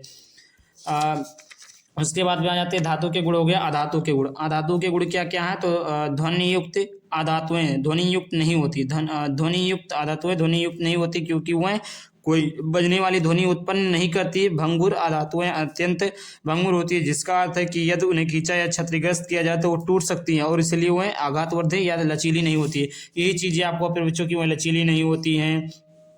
और फिर उसके बाद में फिर बच्चों ये पीटने पर ध्वनि उत्पन्न नहीं होती है, और इनको लंबा नहीं किया जा सकता, ये तन्य नहीं होती, आघातवर्धनीयता नहीं होगी। इस प्रकार आप भौतिक गुण में लिख सकते हैं। उपधातु के भौतिक गुण क्या है, आमतौर पर उपधातुएं धातुओं के समान दिखती है, धातुओं के समान दिखती है, लेकिन वह काफ़ी हद तक अधातुओं के समान व्यवहार करती हैं। भौतिक रूप से वह एक माध्यम से अपेक्षाकृत अच्छी विद्युत चालकता और अर्धचालक या अर्धधातु की इलेक्ट्रॉन बैंड संरचना के साथ भंगुर और चमकदार होते हैं। कहने का मतलब यह है फिर जो आमतौर पर जो उपधातुएं होती हैं दिखेंगे धातु की तरह, लेकिन व्यवहार कैसा करेंगे, अधातु की तरह व्यवहार करेंगे। इन सभी चीज़ों को हम क्या कहते हैं, उपधातु। ये सारी चीज़ें क्या उपधातु के भौतिक गुण है। आई होप इतना आपको समझ में आ गया होगा उपधातु के भौतिक गुण। तो यहाँ पर धातुएं भी समझ में आ गया, अधातु भी समझ में आ गया, उपधातु धातु के गुण, अधातु के भौतिक गुण, फिर इसके बाद में उपधातु के भौतिक गुण, तीनों के गुण समझ में आ गया। कोई भी डाउट होता है कमेंट बॉक्स में पूछ सकते हैं मेरे बच्चों, मैं आपके सोल्यूशन के लिए, आपके उत्तर के लिए हमेशा बैठा रहता हूं, तो आप लोग बताना जरूर। उसके बाद में यहाँ पर चलिए आगे बात कर लेते हैं बच्चों, अम्लराज या एक्वारेजिया किसे कहते हैं। ये आपका काफ़ी मोस्ट इंपॉर्टेंट क्वेश्चन है बच्चों, जो हर साल की बोर्ड पेपर में भी आपको देखने को मिलता है। अम्लराज या एक्वारेजिया, या सांद्र नाइट्रिक अम्ल HNO3, नाइट्रिक अम्ल HNO3 होता है। HNO3 तथा हाइड्रोक्लोरिक अम्ल को किससे लिखते हैं बच्चों, HCl से लिखते हैं। HCl अम्ल का मिश्रण होता है, यह अत्यंत संक्षारक तथा ऑक्सीकरण मिश्रण होता है। अम्लराज बनाने के लिए उभाग मा तथा एक भाग HNO3 मिलाया जाता है। इसका मिलमा सोने, प्लेटिनम जैसे धातु को भी गला सकता है। अम्लराज क्या होता है, एक्वारेजिया क्या होता है फिर बच्चों, इसका उत्तर आपको पता हो गया होगा। उसके बाद में अपक्रियाशील धातु को तनु हाइड्रोक्लोरिक अम्ल में डाला जाता है तो कौन सी गैस निकलती है, आयरन के साथ तनु H2SO4 की रासायनिक अपक्रिया लिखिए। तो यहाँ पर जो रासायनिक अपक्रिया क्या बोला है कि जब अपक्रियाशील धातु को तनु HCl अम्ल की में डाला जाता है। अपक्रियाशील धातु क्या ले लेते हैं, कोई भी अपक्रियाशील धातु Me ले ली, Fe ले लिया हमने, और क्या बोला है तनु HCl अम्ल में डाला जाता है तो हाइड्रोजन गैस निकलती है। पर चाहे तनु HCl ले लीजिए, जैसे HCl ले लिया, यहाँ पर हमने सल्फर H2SO4 ले लिया था, सल्फ्यूरिक अम्ल डाला जाता है तो हाइड्रोजन गैस निकलती है। अब देख लेते हैं फिर बच्चों क्या निकलेगी, तो ये क्या निकल जाएगा, FeCl बन जाएगा, फेरिक क्लोराइड बन जाएगा, प्लस क्या निकल जाएगा H2, तो FeCl2 बन जाएगा, यहाँ पर 2 लगा देंगे, 2S2Cl, तो ये आपका H2 गैस बाहर निकल जाएगा। फिर H2 गैस क्या होता है, बाहर निकल जाता है। सल्फ्यूरिक अम्ल फेरस सल्फेट विस्थापित कर देती है। अब क्रियाशील धातु अम्ल से हाइड्रोजन को विस्थापित कर देती है। विस्थापित कर दिया, इसी के स्थान पे H2SO4 लिखा है तो ये फेरिक सल्फेट बन जाएगा, यहाँ पर FeSO4 बन जाएगा प्लस H2 बाहर निकल जाए। इस प्रकार पे बच्चों यहाँ तक था आपका। आई होप आपको समझ में आ गया होगा कि अम्लराज एक और एजिया भी समझ में आ गया है। अब क्रियाशील धातुओं को तनु हाइड्रोक्लोरिक अम्ल में क्यों डाला जाता है तथा कौन सी गैस निकलती है आयरन के साथ तनु H2SO4 की रासायनिक अभिक्रिया लिखिए। तो यहाँ पर आयरन के साथ लिखा, ये आपका उदाहरण है बच्चों। यहाँ पर देखिए उत्तर पूछा था तब लिखा गया है, अपनी मर्जी से कोई चीजें नहीं लिखा गया। अम्ल के साथ तो यहाँ पर फेरिक H2SO4 के साथ किया गया तो ये निकला सल्फ्यूरिक अम्ल फेरस सल्फेट। इस प्रकार निकला फिर बच्चों, ये आपका इसकी परिभाषाएं हैं। आई होप इतना क्लियर हो गया होगा। कोई भी डाउट होता तो आप लोग कमेंट बॉक्स में पूछ लीजिए, आपके लिए दरबार कमेंट बॉक्स का हमेशा खुला रहता है। चलिए आगे बात करते हैं। आगे यहाँ पर बच्चों निम्न पदों को परिभाषित कीजिए। ये आपका 6 नंबर का क्वेश्चन पूछता है। फिर बच्चों मैं आपको बता दूं, ये आपका 6 नंबर का क्वेश्चन पूछता है। प्रश्न पूछा निम्न पदों को परिभाषित कीजिए। पहला क्या खनिज है, दूसरा क्या अयस्क है, तीसरा गैंग है। इस प्रकार 2-2 नंबर या आपका 1-1 नंबर का 3 नंबर का प्रश्न दे देगा। 1 नंबर यहाँ से आपको मिल जाएगा, 1 नंबर यहाँ से मिल जाएगा, 1 नंबर यहाँ से मिल जाएगा। टोटल आपके 3 नंबर यहाँ से आपको देखने को मिल जाते हैं। तो चलिए देखते हैं उत्तर में खनिज को पहले देख लेते हैं। खनिज की परिभाषा, खनिज यानी जिसे कहते हैं मिनरल्स, तो धातुओं के वह तत्व या यौगिक जो भूपर्टी में प्राकृतिक रूप में पाए जाते हैं, जिनमें कुछ अन्य पदार्थ जैसे मृदा, रेत, चूना, पत्थर मिले जा होते हैं, उन्हें खनिज कहा जाता है। खनिज जो होता है जो अक्सर करके जो मिट्टियों में से, जमीन के अंदर से निकाला जाता है, जिसमें आपका कुछ ना कुछ कण आपको मिट्टी के मिले होने चाहिए। जैसे धातुओं के वह तत्व या यौगिक जो भूपर्टी में प्राकृतिक रूप से पाए जाते हैं, जो भी प्राकृतिक रूप से नेचुरल तरीके से भूपर्टी मानी भूमि के अंदर पाए जाते हैं, उन्हें हम क्या कहते हैं, उन्हें हम खनिज कहते हैं। जैसे मृदा, रेत, चूना, पत्थर, ये सारी कहाँ भूमि के अंदर से ही तो मिलती है, उन्हें खनिज कहा जाता है। दूसरा यहाँ पर प्रश्न पूछा बच्चों अयस्क, क्या बच्चों अयस्क, अयस्क यानी और, जिसे और कहते हैं जिस खनिज से धातु कम खर्चे पर आसानी से प्राप्त की जा सके उसे अयस्क कहते हैं बच्चों। अब अयस्क क्या होता है बच्चों, जैसे कुछ चीजें होती है जिसमें इन्वेस्टमेंट ज्यादा लगता है, कुछ चीजें होती है इन्वेस्टमेंट कम लगता है। तो अयस्क वही चीज है जिस खनिज से धातु कम खर्चे पर आसानी से प्राप्त की जा सकती है, उसे अयस्क कहते हैं। जैसे पृथ्वी भूपर्टी आपने है, कोई जमीन है, जमीन से आपने क्या किया, कोई प्यारे बच्चों आपने खनिज निकाला, जमीन से क्या निकाला आपने प्यारे बच्चों, कोई खनिज निकाला। अब जैसे खनिज कोई 1 लाख का है, 1 लाख का ये खनिज है, और वही कोई खनिज और निकला वो भी 1 लाख का है, 1 लाख का, लेकिन इसको 15 रुपये में, इसको मान के चलिए 1000 रुपया लग रहा है निकालने में, और इसी को 50,000 रुपया लग रहा है निकालने में। इसी को क्या लग रहा है, 50,000 रुपये निकालने में। तो कम खर्चा किसमें लग रहा है, 1000। तो यही क्या हमारा पर जो अयस्क है। तो जिस खनिज से धातु कम खर्चे में निकले, अब यहाँ पर आपने कोई खनिज निकाला, उसको शुद्धिकरण के लिए, उसको निकालने के लिए आपको 1000 लग रहा है, 50,000 लग रहा है। तो यहाँ पर जो 1000 लगेगा, फिर जो सॉरी यहाँ पर 5000 लिखा बट 50,000 मैंने लिख दिया, 50,000 तो 1000। तो वही बोला जिस खनिज से धातु कम खर्चे पर आसानी से प्राप्त की जा सकती है उसे हम अयस्क कहते हैं। अगला प्रश्न यहाँ पर दिया हुआ बच्चों कि गैंग क्या है, तो पृथ्वी से खनित अयस्कों से मिट्टी, रेत आदि जैसी कई अशुद्धियां होती है जिन्हें गैंग कहते हैं। जैसे आपने अब कोई पृथ्वी के अंदर, कोई जमीन के अंदर आप कुछ खोद रहे हैं, अब वहां से कुछ चीजें निकला, तो उसमें से ऐसा नहीं है कि साफ साफ एकदम निकलेगा, उसमें मिट्टी लगेगी रहेगी, रेत लगा रहेगा उसमें, और कोई किसी भी प्रकार की मिट्टियां, तो अशुद्धियां होती है। तो क्या बोला, पृथ्वी से खनते समय अयस्कों में मिट्टी, रेत आदि जैसी कई अशुद्धियां होती है। जैसे आप कोई भी धातु पाएंगे, कोई भी प्रोडक्ट, कोई भी कुछ भी चीज, कोई भी पदार्थ पाते हैं बच्चों, तो एकदम फिल्टर तरीके से नहीं मिलता, उसमें कुछ ना कुछ अशुद्धियां होती है, तो उसी को हम गैंग कहते हैं। आई होप यहाँ तक आपको क्लियर हो गया होगा। चलिए आगे बात करते हैं। अगला प्रश्न दिया यहाँ पर बच्चों, अगला दिया है यहाँ पर, आयनिक यौगिक का गलनांक उच्च क्यों होता है, आयनिक यौगिक का गलनांक उच्च क्यों होता है बच्चों, इसको जान लेते हैं। तो यहाँ पर देखिए, आयनिक यौगिकों का गलनांक उच्च इसलिए होता है क्योंकि इनके आयनों के बीच मजबूत अंतर आकर्षण बल होता है, मजबूत अंतर आकर्षण बल होता है, जिसे तोड़ने के लिए ऊर्जा की पर्याप्त मात्रा की आवश्यकता होती है। अंतर आकर्षण बल मतलब अंदर जो होता है आकर्षण बल होता है, जिसको खींचे रहता है। आयनिक यौगिकों का गलनांक इसलिए, आयनिक यौगिक का गलनांक उच्च क्यों होता है, उच्च मतलब जैसे उसको गलाने की क्षमता उसको अधिक क्यों होती है, तो आयनिक यौगिकों का जो गलनांक उच्च इसलिए होता है क्योंकि इनके आयनों के बीच मजबूत अंतर आकर्षण बल होता है। जैसे फिर बच्चों, अगर कोई पतला ही इंसान, आपने कभी देखा होगा, अगर कोई पतला है एक मोटा है, पतला एक मोटा है, पतला है, ये आपका पतला है, ये आपका एक मोटा इंसान है, बहुत मोटा। ये आपका 20 केजी का है, ये आपका 20 केजी का है, ये आपका मतलब मान के चलिए आपका 40 केजी का, ये आपका 50 केजी का है। ठीक, तो कभी कभी क्या देखते होंगे मेरे बच्चों, ये 40 केजी वाला जीत जाता, 50 केजी वाला हार जाता। क्यों हार जाता? क्योंकि ये इसके अंदर अंदर अंदर मतलब मजबूती रहता है, इसके अंदर पानी भरा रहता है, मतलब देखने में मोटा लगता है, लेकिन रियल में आप 1.5 क्विंटल के आदमी को उठा लिए ना, और कोई जिम करता हो 50 किलो 60 किलो का आदमी ले आइए तो उससे जीत जाएगा। क्यों जीत जाएगा? क्योंकि इसके अंदर मजबूती भरा है, इसके अंदर मजबूती नहीं भरा है। तो जो जो मजबूत रहेगा फिर बच्चों, उसका जान लीजिए उसको गिराने की क्षमता अधिक होनी चाहिए। तो उसी प्रकार इसका भी है कि यौगिकों के बीच मजबूती से, आयनों के बीच मजबूती से अंतर आकर्षण बल, मतलब उसके अंदर आकर्षण बल अधिक होता है। इस जिसको तोड़ने के लिए ऊर्जा की पर्याप्त मात्रा होनी चाहिए, कम ऊर्जा से उसको नहीं तोड़ा जा सकता है, उसके लिए ऊर्जा में अधिक होनी चाहिए। तो इस प्रकार को इसीलिए आयनिक यौगिकों का गलनांक उच्च होता है। आई होप इतना क्लियर हो गया। फिर बच्चों जो मैं बता रहा हूँ पूरा डिटेल में बता रहा हूँ, कोई ऐसा नहीं समझाएगा, फिर बच्चों गारंटी के साथ बता रहे हैं। उसके बाद में यहाँ पर देखिए आयनिक यौगिक का हो गया। प्रश्न दूसरा दिया, प्रश्न दिया, दो धातुओं के नाम बताइए जो प्राकृतिक रूप में मुक्त अवस्था में पाई जाती है। तो सोना और प्लेटिनम धातु मुक्त अवस्था में पाई जाती है, ये भी आपका मोस्ट इंपॉर्टेंट यहाँ पर अपने बच्चों। अगर देख लीजिए अपने बच्चों, इसका सोल्यूशन चाहिए, सोल्यूशन वगैरह के लिए आपको क्या करना होगा अपने बच्चों, अगर पीडीएफ चाहिए, पीडीएफ के लिए आपको 99 रुपये अपने बच्चों इस नंबर पर पेमेंट करके स्क्रीनशॉट भेज देना होगा, 9696458816। इस नंबर पर पेमेंट करके स्क्रीनशॉट भेज देते हैं, आपको पीडीएफ मिल जाएगा। तो यहाँ तक तो थे। अब चलिए आगे बात कर लेते हैं, कुछ चीज़ें और भी मोस्ट इंपॉर्टेंट है इस चैप्टर से। जैसे आपका भौतिक, यहाँ पर आपका भौतिक प्रकृति, भौतिक प्रकृति किसे कहते हैं, भौतिक प्रकृति क्या होती है। तो यहाँ पर देखिए आयनिक यौगिक ठोस व कठोर होते हैं। आयनिक यौगिक ठोस या कठोर होते हैं, अभी हमने बताया है।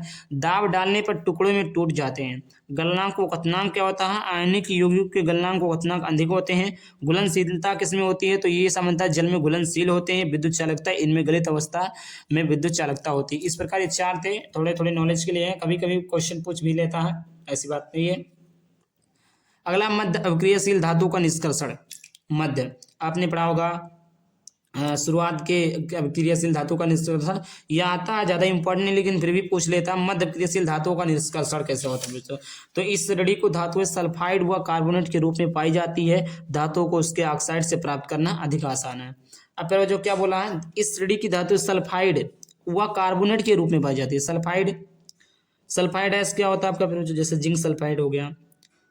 कार्बोनेट क्या हो गया, CO3 हो गया, के रूप में पाई जाती है। धातु को उसके ऑक्साइड्स में प्राप्त, उसके अगर ऑक्साइड में प्राप्त करेंगे तो धातुएं अधिक आसानी से रूप से प्राप्त हो जाएगी। अतः हम पहले सल्फाइड व कार्बोनेट नहीं रहेगा, कार्बोनेट रहेगा, कार्बोनेट की उसकी धातु ऑक्साइड में परिवर्तित करते हैं। नोट, यदि धातु में सल्फाइड अयस्क है तो भर्जन विधि द्वारा धातु का निष्कर्षण करते हैं। यदि धातु में कार्बोनेट अयस्क है तो निस्तापन विधि द्वारा धातु का निष्कर्षण करते हैं। बच्चों यहाँ पर नोट पॉइंट इसको ध्यान में रखिए बच्चों, दो चीजें इसमें है। क्या पूछा है, ये धातु में सल्फाइड अयस्क है। अगर सल्फाइड अयस्क है बच्चों और कार्बोनेट अयस्क है, तो सल्फाइड अयस्क है तो हम भर्जन विधि द्वारा करेंगे, और कार्बोनेट अयस्क है तो निस्तापन विधि द्वारा करेंगे। ये बातें आप ध्यान में रखिएगा बच्चों।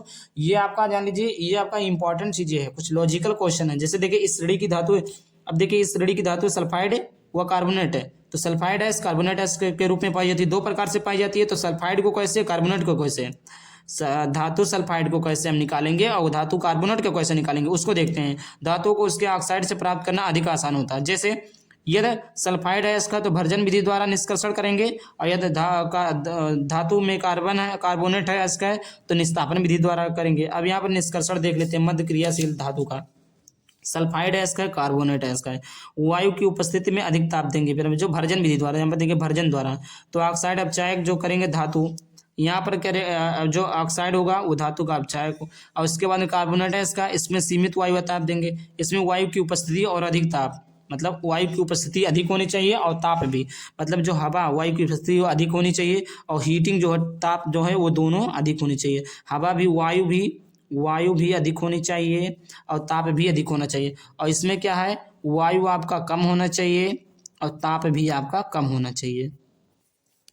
ठीक, तो यहाँ पर सल्फाइड है इसका, यहाँ पर आपका निस्तापन विधि द्वारा हो रहा है, यहाँ पर भर्जन विधि द्वारा हो, जो कि भी हमने पहले बता दिया आपको।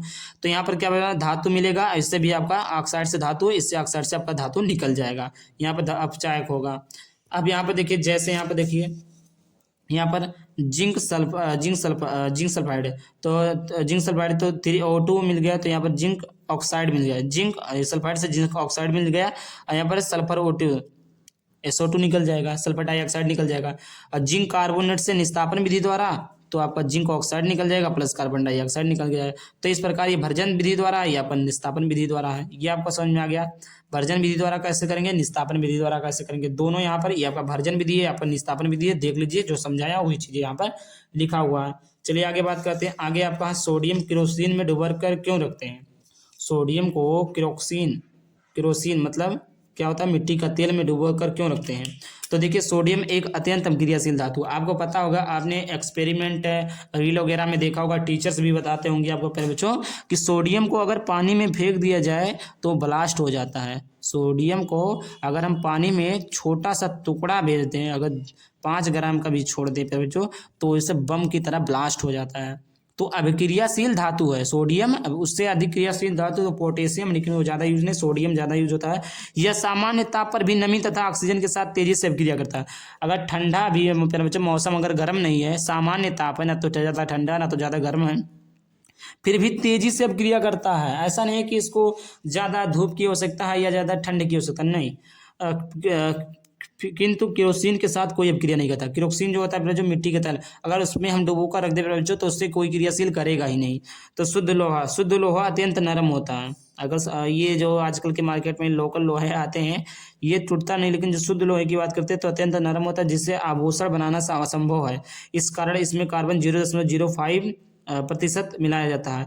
तो यहाँ पर पता चल गया बच्चों कि क्यों केरोसिन में डुबो कहा जाता है, क्योंकि अभिक्रियाशील धातु सोडियम एक अभिक्रियाशील धातु है। इसे अगर हम बाहर रखेंगे बच्चों तो ये क्रियाशील, ये आपका फट जाएगा, ये आपका ब्लास्ट हो जाएगा। लेकिन अगर इसे केरोसिन मिट्टी के तेल में डुबो कर रखा जाए तो ये उससे अभिक्रियाशील, ये क्या होता है, उसके साथ कोई अभिक्रिया नहीं करता। शुद्ध लोहा के बारे में भी आपने जान लिया बच्चों।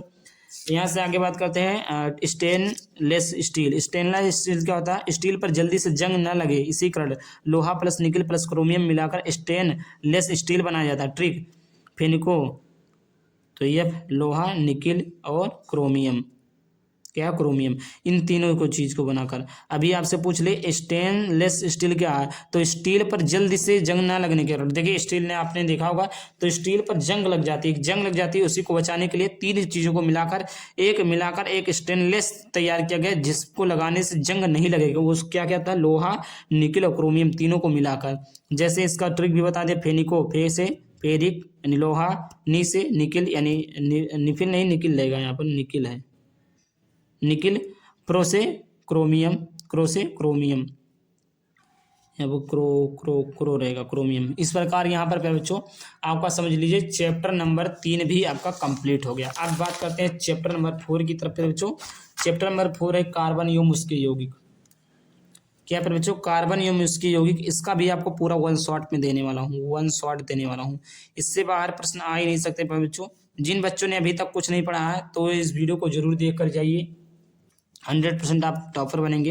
कार्बन क्या है, अब सबसे पहले भाई कार्बन एवं उसके यौगिक, तो हम सबसे पहले जान लेते हैं आखिरकार कार्बन क्या होता है, जो कार्बन की इतनी चर्चाएं होती है। कार्बन क्या है, तो कुल 118 तत्व खोज जा चुके हैं। कुल 100 कितने तत्व हैं, 118 तत्व, चाहे वो प्राकृतिक रूप से या भौतिक रूप से हो, ठीक, दोनों प्रकार से मिलाकर 118 तत्व खोजे जा चुके हैं, जिसमें कार्बन स्थान पर आता है, जिसमें कार्बन कार्बन स्थान पर आता है या एक अधातु है। कार्बन 4 स्थान पे आता है। कार्बन पे बच्चों कार्बन स्थान पे आता है, hydrogen, helium, lithium, beryllium, boron, carbon 6, जिसका परमाणु क्रमांक कितना होता है बच्चों, 6 होता है। Hydrogen, helium, lithium, beryllium, boron, carbon 6 होता है। यह एक अधातु है। सभी सजीव तथा बहुत से निर्जीव में कार्बन पाया जाता है।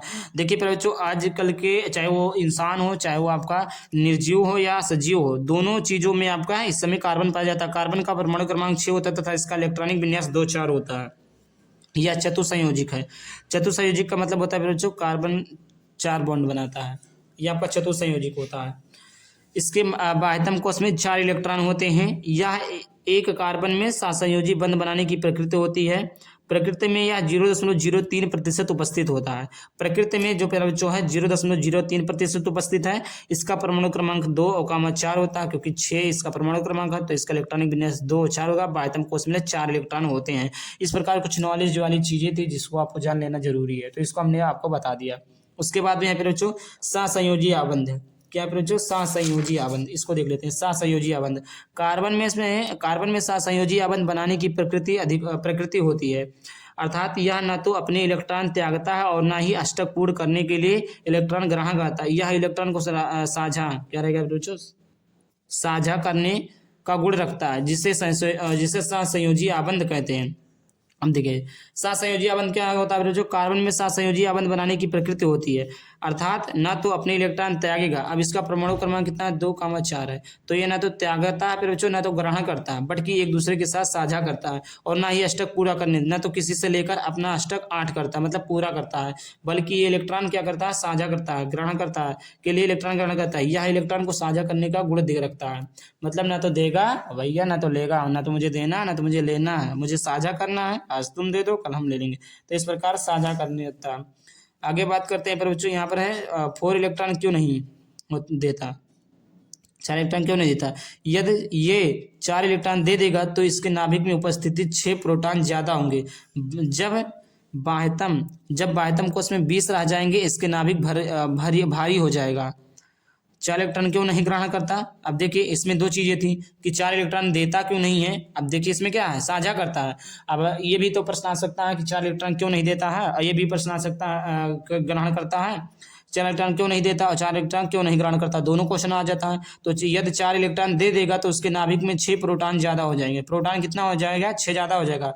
जब आयतम कोश में 20 रह जाएगा तो इसका नाभिक भारी हो जाएगा, नाभिक भारी हो जाएगा तो फट जाएगा, जो कि संभव नहीं है, तो इसलिए 4 इलेक्ट्रॉन नहीं देता। और 4 इलेक्ट्रॉन भैया दे नहीं सकता तो कम से कम लय तो लियो, तो लय कह नहीं सकता। तो यदि 40 ग्रहण करता है, सॉरी 4 इलेक्ट्रॉन रहेगा, 40 नहीं रहेगा, 4 इलेक्ट्रॉन ग्रहण करता है तो इसके बाह्यतम कोश में इलेक्ट्रॉनों की संख्या 10 हो जाएगी। बाह्यतम कोश में इलेक्ट्रॉनों की संख्या कितनी हो जाएगी, 10 हो जाएगी, तथा नाभिक में उपस्थित 6 प्रोटॉन के साथ नहीं स्थापित हो पाएगा, 6 प्रोटॉन के साथ नहीं स्थापित हो पाएगा फिर बच्चों। उसके बाद में यहाँ पर देखिए आयनिक यौगिक। अब यहाँ पर जान लेते हैं आयनिक यौगिक क्या होता है। आयनिक यौगिक के बारे में भी जान लेते हैं। तो कोई धनायन और ऋणायन आयनिक बंधों द्वारा एक साथ बंधे रहते हैं, जिससे एक ठोस क्रिस्टल या जालीदार संरचना बनती है, जिसे हम आयनिक यौगिक कहते हैं। तो कोई धनायन और ऋणायन आयनिक बंधों द्वारा एक साथ बंधे रहते हैं। जब एक साथ बंधेंगे तो वो क्या होगा, क्रिस्टल हो जाएंगे, जालीदार हो जाएंगे, तो इनके जिसे हम क्या कहते हैं, आयनिक यौगिक कहते हैं। आगे यहाँ पर बच्चों सहसंयोजक यौगिक। क्या बच्चों, सहसंयोजक यौगिक वह यौगिक जिसमें केवल सहसंयोजक बंध होता है। यह आमतौर पर 2 अधातु, एक अधातु और एक उपधातु के बीच होता है। सहसंयोजन बंधन एक ऐसा बंधन है जिसमें तत्वों के बीच इलेक्ट्रॉन का आदान प्रदान होता है। मैं बताता हूँ वह यौगिक जिसमें केवल सहसंयोजन आबंध होता है। सहसंयोजक आबंध अभी हमने बताया है। यह आमतौर पर 2 उपधातुओं या एक क्या होना चाहिए, 2 अधातु होना चाहिए। क्या होना चाहिए, 2 अधातु होना चाहिए, 2 अधातु होना चाहिए, या आपका क्या होना चाहिए बच्चों, 2 धातु होना चाहिए। ये आपका एक अधातु और एक उपधातु होना चाहिए, एक उपधातु होना चाहिए, एक धातु एक उपधातु होना चाहिए।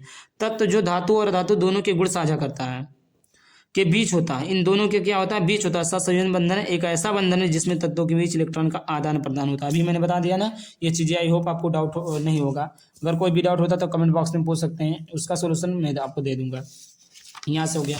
चलिए आगे बात कर लेते हैं फिर बच्चों। यहाँ पर आप बात करते हैं कार्बन के अपर रूप। क्या बात करते हैं फिर बच्चों, कार्बन के अपर रूप के बारे में। तो यहाँ पर आपका है कार्बन के अपर रूप। तो किसी तत्व के वह रूप जिनके भौतिक गुण अलग अलग परंतु रासायनिक गुण समान हो, उस तत्व के अपर रूप कहलाते हैं। क्या बोला, उस तत्व के वह रूप जिनके भौतिक गुण अलग अलग परंतु रासायनिक गुण अलग समान हो। जैसे हीरा ग्रेफाइट फ्लोरीन। अब 3 चीजें हैं बच्चों, ये एक चीजें हीरा, ग्रेफाइट और तीसरा आपका फिर बच्चों फ्लोरीन। 3 चीजें। अब देखिए इसका भौतिक गुण। अब भौतिक गुण, इसमें भी इलेक्ट्रॉन का प्रवाह होता है, इसमें भी आपका इलेक्ट्रॉन का प्रवाह होता है, इसमें भी आपका इलेक्ट्रॉन का प्रवाह होता है, लेकिन रासायनिक गुण उस तत्व के समान नहीं होते हैं। अब देखिए आप देख लीजिए इसको, हीरा को देख लीजिए, इसका स्ट्रक्चर दूसरी तरीके से होता है, ग्रेफाइट का स्ट्रक्चर दूसरी तरीके से होता है, फुलरीन का स्ट्रक्चर दूसरी तरीके से होता है। तो कहने का मतलब इसके भौतिक गुण तो क्या है, समान है, लेकिन रासायनिक गुण भिन्न भिन्न, उसे हम कार्बन के अपर रूप कहते हैं। कार्बन के अपर रूप क्या क्या है, हीरा, ग्रेफाइट, फ्लोरीन, तीनों कार्बन के अपर रूप हैं बच्चों। अब यहाँ पर देख लेते हैं कुछ चीजें, जैसे हीरा। हीरा प्रकृति में पाया जाने वाला कठोरतम पदार्थ है। आपने देखा होगा, सुना भी होगा कि सबसे कठोर पदार्थ कौन सा है, तो सबसे कठोर पदार्थ कौन सा बच्चों, हीरा है। क्या बच्चों, हीरा है। हीरा प्रकृति में पाए जाने वाला सबसे कठोरतम पदार्थ है। दूसरा दिया शुद्ध हीरा रंगहीन, क्रिस्टलीय तथा पारदर्शी होता है। कुछ लोकल हीरे भी आते हैं, लेकिन अगर शुद्ध हीरा की बात किया जाए पर बच्चों तो ट्रांसपेरेंट होता है, पारदर्शी होता है, रंगहीन होता है, उसका कोई रंग नहीं होता है, सब व्हाइट कलर का होता है, क्रिस्टलीय तथा पारदर्शी होता है, जो कि मैंने बताया। तीसरा पॉइंट दिया, हीरा सभी विलायकों में आघुलनशील है। हीरा को कहीं भी मिला दीजिए घुलेगा नहीं, हीरा को कहीं भी मिला दीजिए वो छिपेगा नहीं। तो हीरा जो होता है आघुलनशील होता है, मतलब उसको घोला नहीं जा सकता है। चौथा पॉइंट दिया है, हीरे का अपवर्तनांक उच्च होता है, इसलिए हीरे में अत्यधिक चमक होती है। जिसका अपवर्तनांक उच्च रहेगा उसमें चमक तो अधिक रहेगी ही। पांचवा दिया, हीरा विद्युत तथा उष्मा का कुचालक है। हीरा जो होता है विद्युत तथा उष्मा का बच्चों कुचालक है, सुचालक नहीं कुचालक। कुचालक का मतलब जिसमें धारा प्रवाहित होती है। उसके बाद में फिर बच्चों आगे बात करते हैं। यहाँ तक कोई भी डाउट होता तो आप लोग पूछ सकते हैं। हीरा का उपयोग, अब हीरा का उपयोग देख लेते हैं। अभी हमने देखा है कार्बन के प्ररूप के बारे में, हीरा का उपयोग देख लेते हैं। हीरा का उपयोग प्यारे बच्चों हीरा का उपयोग काटने तथा औजार बनाने में किया जाता है। जैसे कांच को काटने के लिए हीरा का प्रयोग किया जाता है बच्चों, हीरे से ही कटता है। या एक और चीजें आप तो नई नई ब्लेटें आ गई, लेकिन हीरा का उपयोग काटने के लिए, क्या शीशे काटने के लिए, औजार बनाने में किया जाता है। दूसरा है आंखों में मोतियाबिंद निकालने में, शल्य चिकित्सा में उपयोग किया जाता है। जो आपकी आंखों की मोतियाबिंद होती है उसको ट्रांसफर करने के लिए जो है हीरे का उपयोग किया जाता है। हीरे से बनी कोई वस्तु रहती है। तीसरा दिया, हीरे का उपयोग आभूषण बनाने में किया जाता है। हीरे का उपयोग जैसे आपने देखा हो, हीरे की ज्वेलरी आपने देखी होगी, तो हीरे का जो उपयोग होता है वो आभूषण बनाने में भी किया जाता है। अगला यहाँ पर पॉइंट है बच्चों, अगला पॉइंट दिया ग्रेफाइट। क्या है ग्रेफाइट, ग्रेफाइट दूसरा ग्रेफाइट, यह भूरा काला पारभासी पदार्थ है। यह हीरे से हल्का, यह हीरे से क्या होता है, हल्का, मुलायम, चिकना तथा फिसलनशील होता है। यह हीरे से हल्का, मुलायम, चिकना तथा फिसलनशील होता है। तीसरा दिया, यह विद्युत का अच्छा चालक परंतु उष्मा का अच्छा चालक नहीं होता। फिर आगे दिया है, यह विद्युत का अच्छा चालक, यह हो गया, यह कार्बन परमाणु से सहसंयोजक आबंध द्वारा जुड़कर पष्टकोणीय रेखीय संरचना बनाता है। पांचवा दिया है, यह 3 कार्बन परमाणु द्वारा जुड़ा होता है। फिर विद्युत के तो अच्छा चालक है, परंतु उष्मा का अच्छा चालक नहीं, उष्मा उत्पन्न नहीं होती है, लेकिन विद्युत एकदम फैंटास्टिक जाता है। फिर उसके बाद में ग्रेफाइट का उपयोग देख लेते हैं। ग्रेफाइट का उपयोग, इसके चूर्ण का प्रयोग मशीनों में पुरुषों के स्नेहक है, पुर्जों के स्नेहक, इसके चूर्ण का प्रयोग मशीनों के जो पुर्जे होते हैं उसको शाइनिंग देने के लिए के रूप में होता है। इसका प्रयोग पेंसिल के लिए लेड में किया जाता है। पेंसिल का लेड आपने, मैं दिखा देता हूँ, मेरे पास एक पेंसिल है, यहाँ पर मैं दिखा देता हूँ। तो यहाँ पर देखिए बच्चों, ये पेंसिल की लेड है,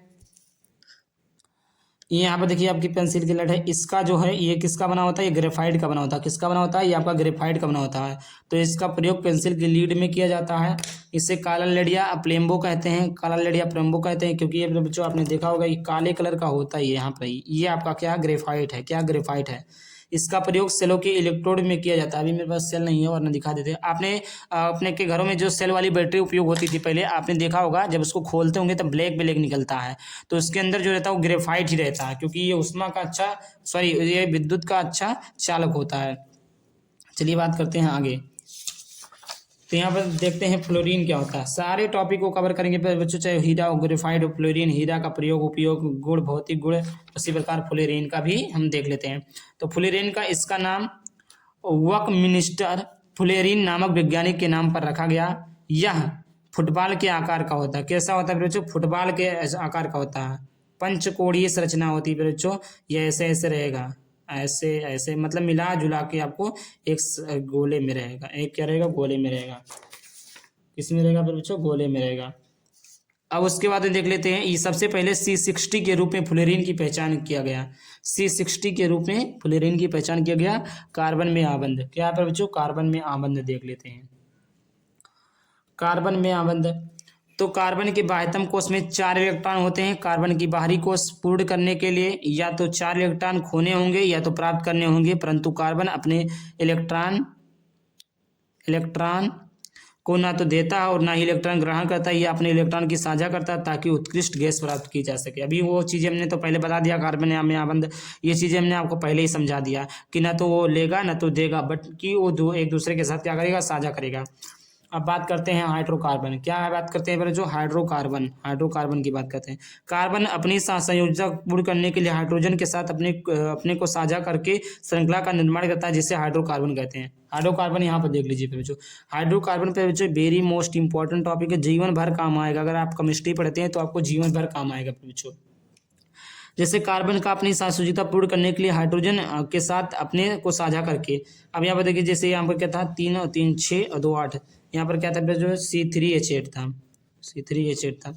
सी, ये देखिए 4 कार्बन इसमें है, 4 एक इसके है, 4 इसके है। इसको इलेक्ट्रॉन दे रहा है, हाइड्रोजन को नहीं दे रहा है, इसके साथ क्या कर रहा है, साझा। हाइड्रोजन का जो हाइड्रोजन इसका परमाणु क्रमांक 1 होता है, तो इसके साथ क्या कह रहा है, इलेक्ट्रॉन 2, तो इसके साथ क्या कर रहा है, साझा कर रहा है। तो यहाँ पर देखिए इसके साथ साझा कर रहा है, इसको दे नहीं रहा है, इसके साथ साझा कर रहा है, तो ना तो इलेक्ट्रॉन देता ना इलेक्ट्रॉन लेता, बल्कि उसके साथ साझा करता है। अब हाइड्रोकार्बन कितने प्रकार के होते हैं फिर बच्चों, ये आपका मोस्ट इंपॉर्टेंट टॉपिक है। हाइड्रोकार्बन के प्रकार, हाइड्रोकार्बन 2 प्रकार के होते हैं, संतृप्त होता है, एक असंतृप्त होता है। अब देखिए जो संतृप्त होता है, संतृप्त में सिंगल बॉन्ड होता है, असंतृप्त में डबल बॉन्ड और ट्रिपल बॉन्ड होता है, डबल बॉन्ड और ट्रिपल बॉन्ड होता है। संतृप्त और असंतृप्त कार्बन यौगिक, कार्बन और हाइड्रोजन के यौगिकों को हाइड्रोजन कहते हैं, कार्बन और हाइड्रोजन के यौगिकों को हाइड्रोजन कहते हैं, हाइड्रोकार्बन कहते हैं बच्चों। यहाँ पे देखिए संतृप्त क्या होता है, कार्बन तथा कार्बन के बीच एकल बंध बनने की संतृप्त हाइड्रोजन कार्बन कहते हैं।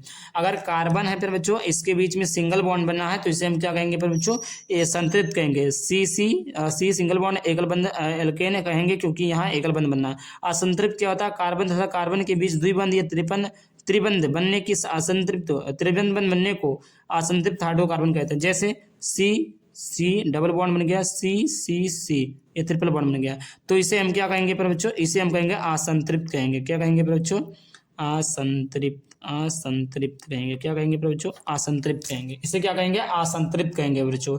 तो ये संतृप्त है, ये आपका असंतृप्त है।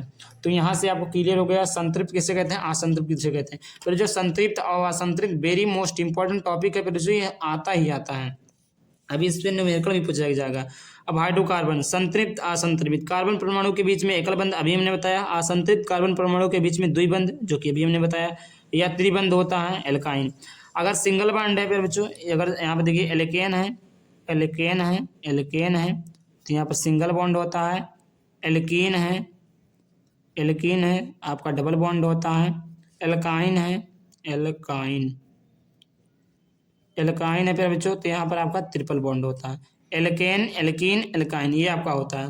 उदाहरण, एल्केन का सामान्य सूत्र भी बता दूं फिर बच्चों, CnH2n+2 होता है, इसका CnH2n होता है, इसका CnH2n-2 होता है।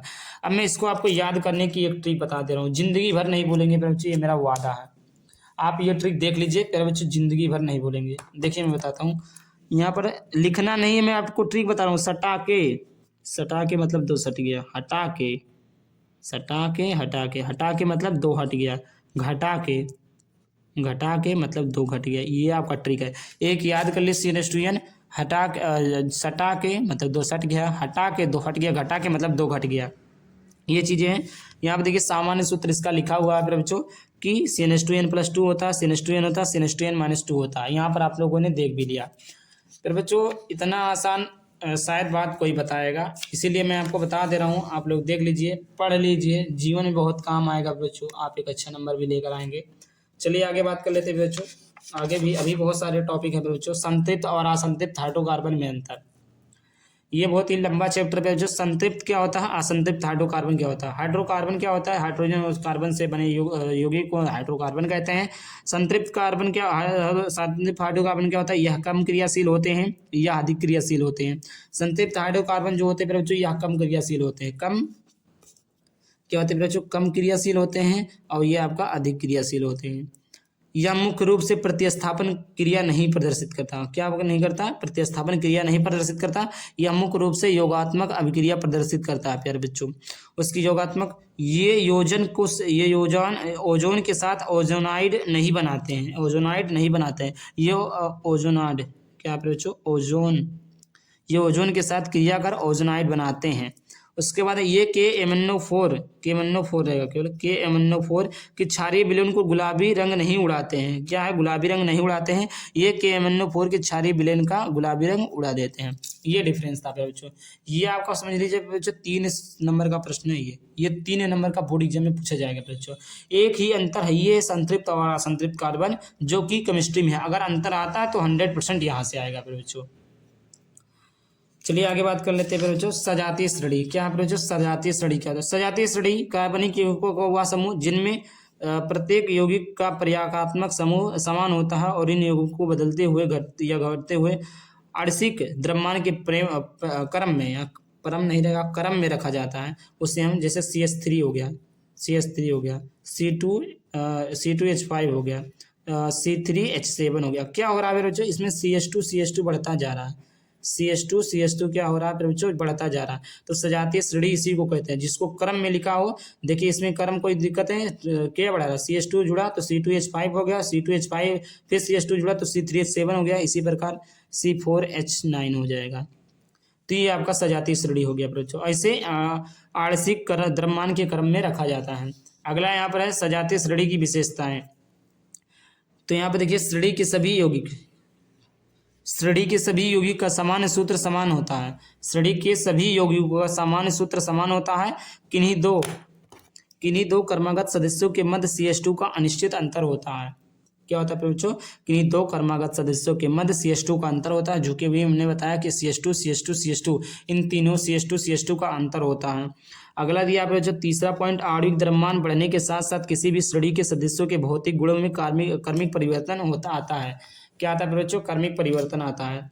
उसके बाद में यहाँ पर अगला प्रश्न है बच्चों कि श्रेणी के सभी यौगिकों के रासायनिक गुण प्रायः समान होते हैं। श्रेणी के सभी यौगिकों के रासायनिक गुण प्रायः समान होते हैं। तो यहाँ पर ये चीजें हो गई बच्चों।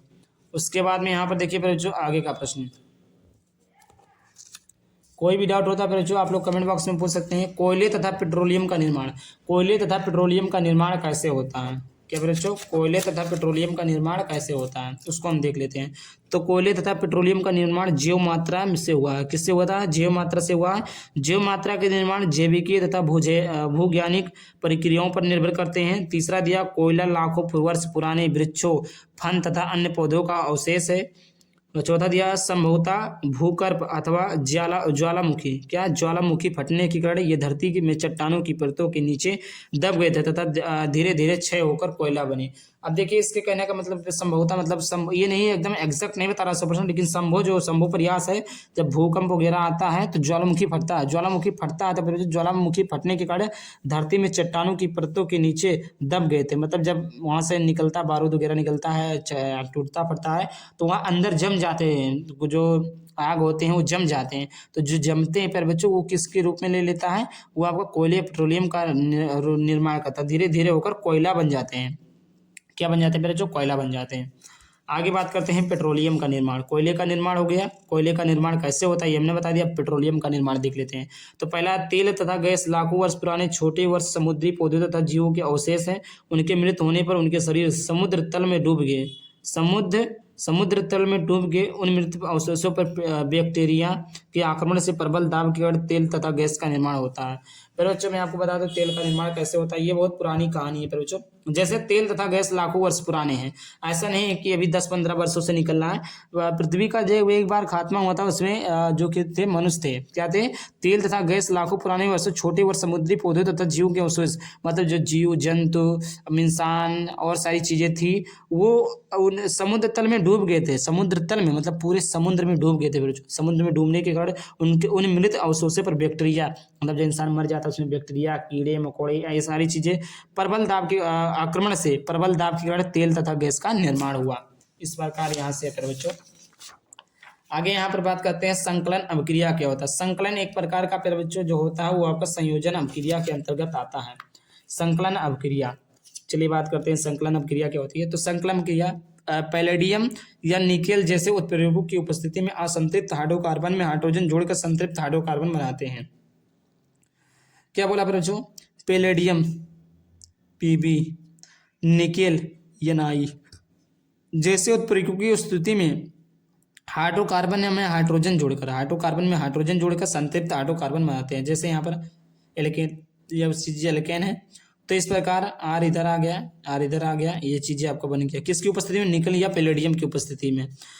वनस्पति तेलों जो असंतृप्त यौगिक का हाइड्रोजनीकरण है, वनस्पति तेलों का हाइड्रोजनीकरण, ये आपका टॉपिक है। वनस्पति तेलों का हाइड्रोजनीकरण जो असंतृप्त यौगिक है। तो प्रतिस्थापन क्रिया संतृप्त हाइड्रोकार्बन अत्यधिक अनभिजित होते हैं तथा अधिकांश अभिकर्मकों की उपस्थिति में अक्रिय होते हैं। हालांकि सूर्य के प्रकाश की उपस्थिति में अति तीव्र अभिक्रिया में क्लोरीन का हाइड्रोकार्बन में संकलन होता है। क्लोरीन एक एक करके हाइड्रोजन के परमाणु को विस्थापित कर देती है, इसको प्रतिस्थापन अभिक्रिया कहते हैं। अभी प्यारे बच्चों आपने एक प्रतिस्थापन अभिक्रिया चैप्टर नंबर 1 में पढ़ा होगा, जो एक दूसरे को प्रतिस्थापित कर देता है, मतलब तो इसमें देखिए एक एक हाइड्रोजन को विस्थापित करेगा। जैसे CH4Cl2 है, तो यहाँ से एक CH3 कम हो जाए। देखिए क्या बोला साहब, इसको सुनते हैं। हालांकि सूर्य के प्रकाश की उपस्थिति में, यहाँ पर देखिए आपको सूर्य दिख रहा होगा या टेम्परेचर लीजिए यहाँ पर सूर्य की उपस्थिति। तो सूर्य की उपस्थिति में अति तीव्र अभिक्रिया में क्लोरीन का हाइड्रोकार्बन में संकलन होता है। ये आपका हाइड्रोकार्बन है, ये आपका क्लोरीन है। क्लोरीन एक एक करके हाइड्रोजन के परमाणु को विस्थापित करेगा। जैसे यहाँ पर CH4 था, तो यहाँ से एक हाइड्रोजन निकला तो CH3 बच गया, और यहाँ से Cl निकल जाएगा तो HCl बन जाएगा। फिर यहाँ पर CH3 बचा, ये इधर आ गया, ये चीजें इधर का पूरा चीज इधर आ गया। अब CH3 से एक H और घटेगा, तो यहाँ पर क्या आ जाएगा बच्चों, CH2 आ जाएगा, यहाँ पर आ जाएगा CH2 आ जाएगा, CH2 और Cl2, और इधर से Cl निकल जाएगा, H निकल जाएगा। तो यहाँ पर CH2 Cl2 निकल गया, HCl। अब ये चीजें इधर आ जाएगा, ये आपका CH2 है, Cl2 प्लस Cl2 है, CH2, हाँ ये चीजें। अब इधर से आपका H एक और कार्बन हो गया, तो कितना बचा, H बच गया एक, यहाँ पर CCl3 बन गया, H2Cl2 हो गया। तो यहाँ से HCl3 बच गया, फिर प्लस HCl, फिर यहाँ से देखिए एक हाइड्रोजन फिर निकल जाएगा। तो इस प्रकार यहाँ से निकलता रहता है, तो इसी को हम प्रतिस्थापन अभिक्रिया कहते हैं। उसके बाद साबुन तथा अपमार्जक, क्या है बच्चों, साबुन तथा अपमार्जक। उच्च आणविक, यहाँ पर रहेगा उच्च आणविक द्रव्यमान उच्च आणविक द्रव्यमान वाले मोनोकार्बोक्सिलिक अम्लों का सोडियम तथा पोटेशियम लवण साबुन कहलाते हैं। ये तेलों और वसाओं के तनु NaOH या तनु KOH के जल अपघटन से प्राप्त होते हैं। क्या बोला, यह तेलों वसाओं के NaOH या तनु KOH के जल के अपघटन से प्राप्त होते हैं। अब यहाँ पर देखिए बच्चों, ये आपका वसा है, क्या है, CHO CO CH17H35, ये आपका वसा पर बच्चों। यह क्या बोला है, NaOH या तनु KOH। यहाँ पर प्यारे बच्चों NaOH ले लिया, या हम तनु KOH भी ले सकते हैं। क्या ले सकते हैं, तनु KOH भी ले सकते हैं। तो यहाँ से क्या करेगा, Na निकल जाएगा, क्या निकल जाएगा प्यारे बच्चों, Na निकल जाएगा। तो यहाँ पर प्यारे बच्चों यहाँ से देखिए यहाँ से CHOH बचेगा, CH2OH बचेगा, यहाँ पर भी CH2OH बचेगा, बाकी यहाँ पर सब हो जाएगा। ये आपका साबुन निकलेगा, C17H35 COONA, ये आपका साबुन है। क्या है, साबुन है। ये आपका ग्लिसरॉल बन गया, ये आपका वसा है। आई होप यहाँ से क्लियर हो गया होगा। अगला साबुनीकरण, तेलों और वसा के क्षारीय जल अपघटन से साबुन प्राप्त होने की क्रिया को साबुनीकरण कहते हैं। साबुन जल में होते हैं, जल में इसे डाल दोगे तो मिल जाएगा। इनका उपयोग स्वच्छता के लिए किया जाता है, साबुन हाथ धुलने के लिए प्रयोग होता है। अपमार्जक क्या होता है, अपमार्जक सामान्यतः लंबी कार्बन श्रृंखला वाले सल्फोनिक लवण या लंबी श्रृंखला वाले अमोनियम लवण होते हैं, जो क्लोराइड या ब्रोमाइड आयनों के साथ बनते हैं। ये कठोर जल में भी प्रभावित रहते हैं, अतः इनका उपयोग शैम्पू तथा कपड़े धोने के उत्पाद बनाने में किया जाता है। अपमार्जक जो होता है बच्चों, आई होप इतना समझ में आ गया हो बच्चों। कोई भी कमेंट होता है, कोई भी डाउट होता है, तो आप लोग कमेंट बॉक्स में अपनी राय जरूर देना। आई होप वीडियो पसंद है, वीडियो को लाइक करके चैनल को सब्सक्राइब करना। चलिए मिलता है किसी ने वीडियो से टॉपिक के साथ, तब तक के लिए बाय बाय, थैंक यू, जय हिंद, जय भारत, वंदे मातरम।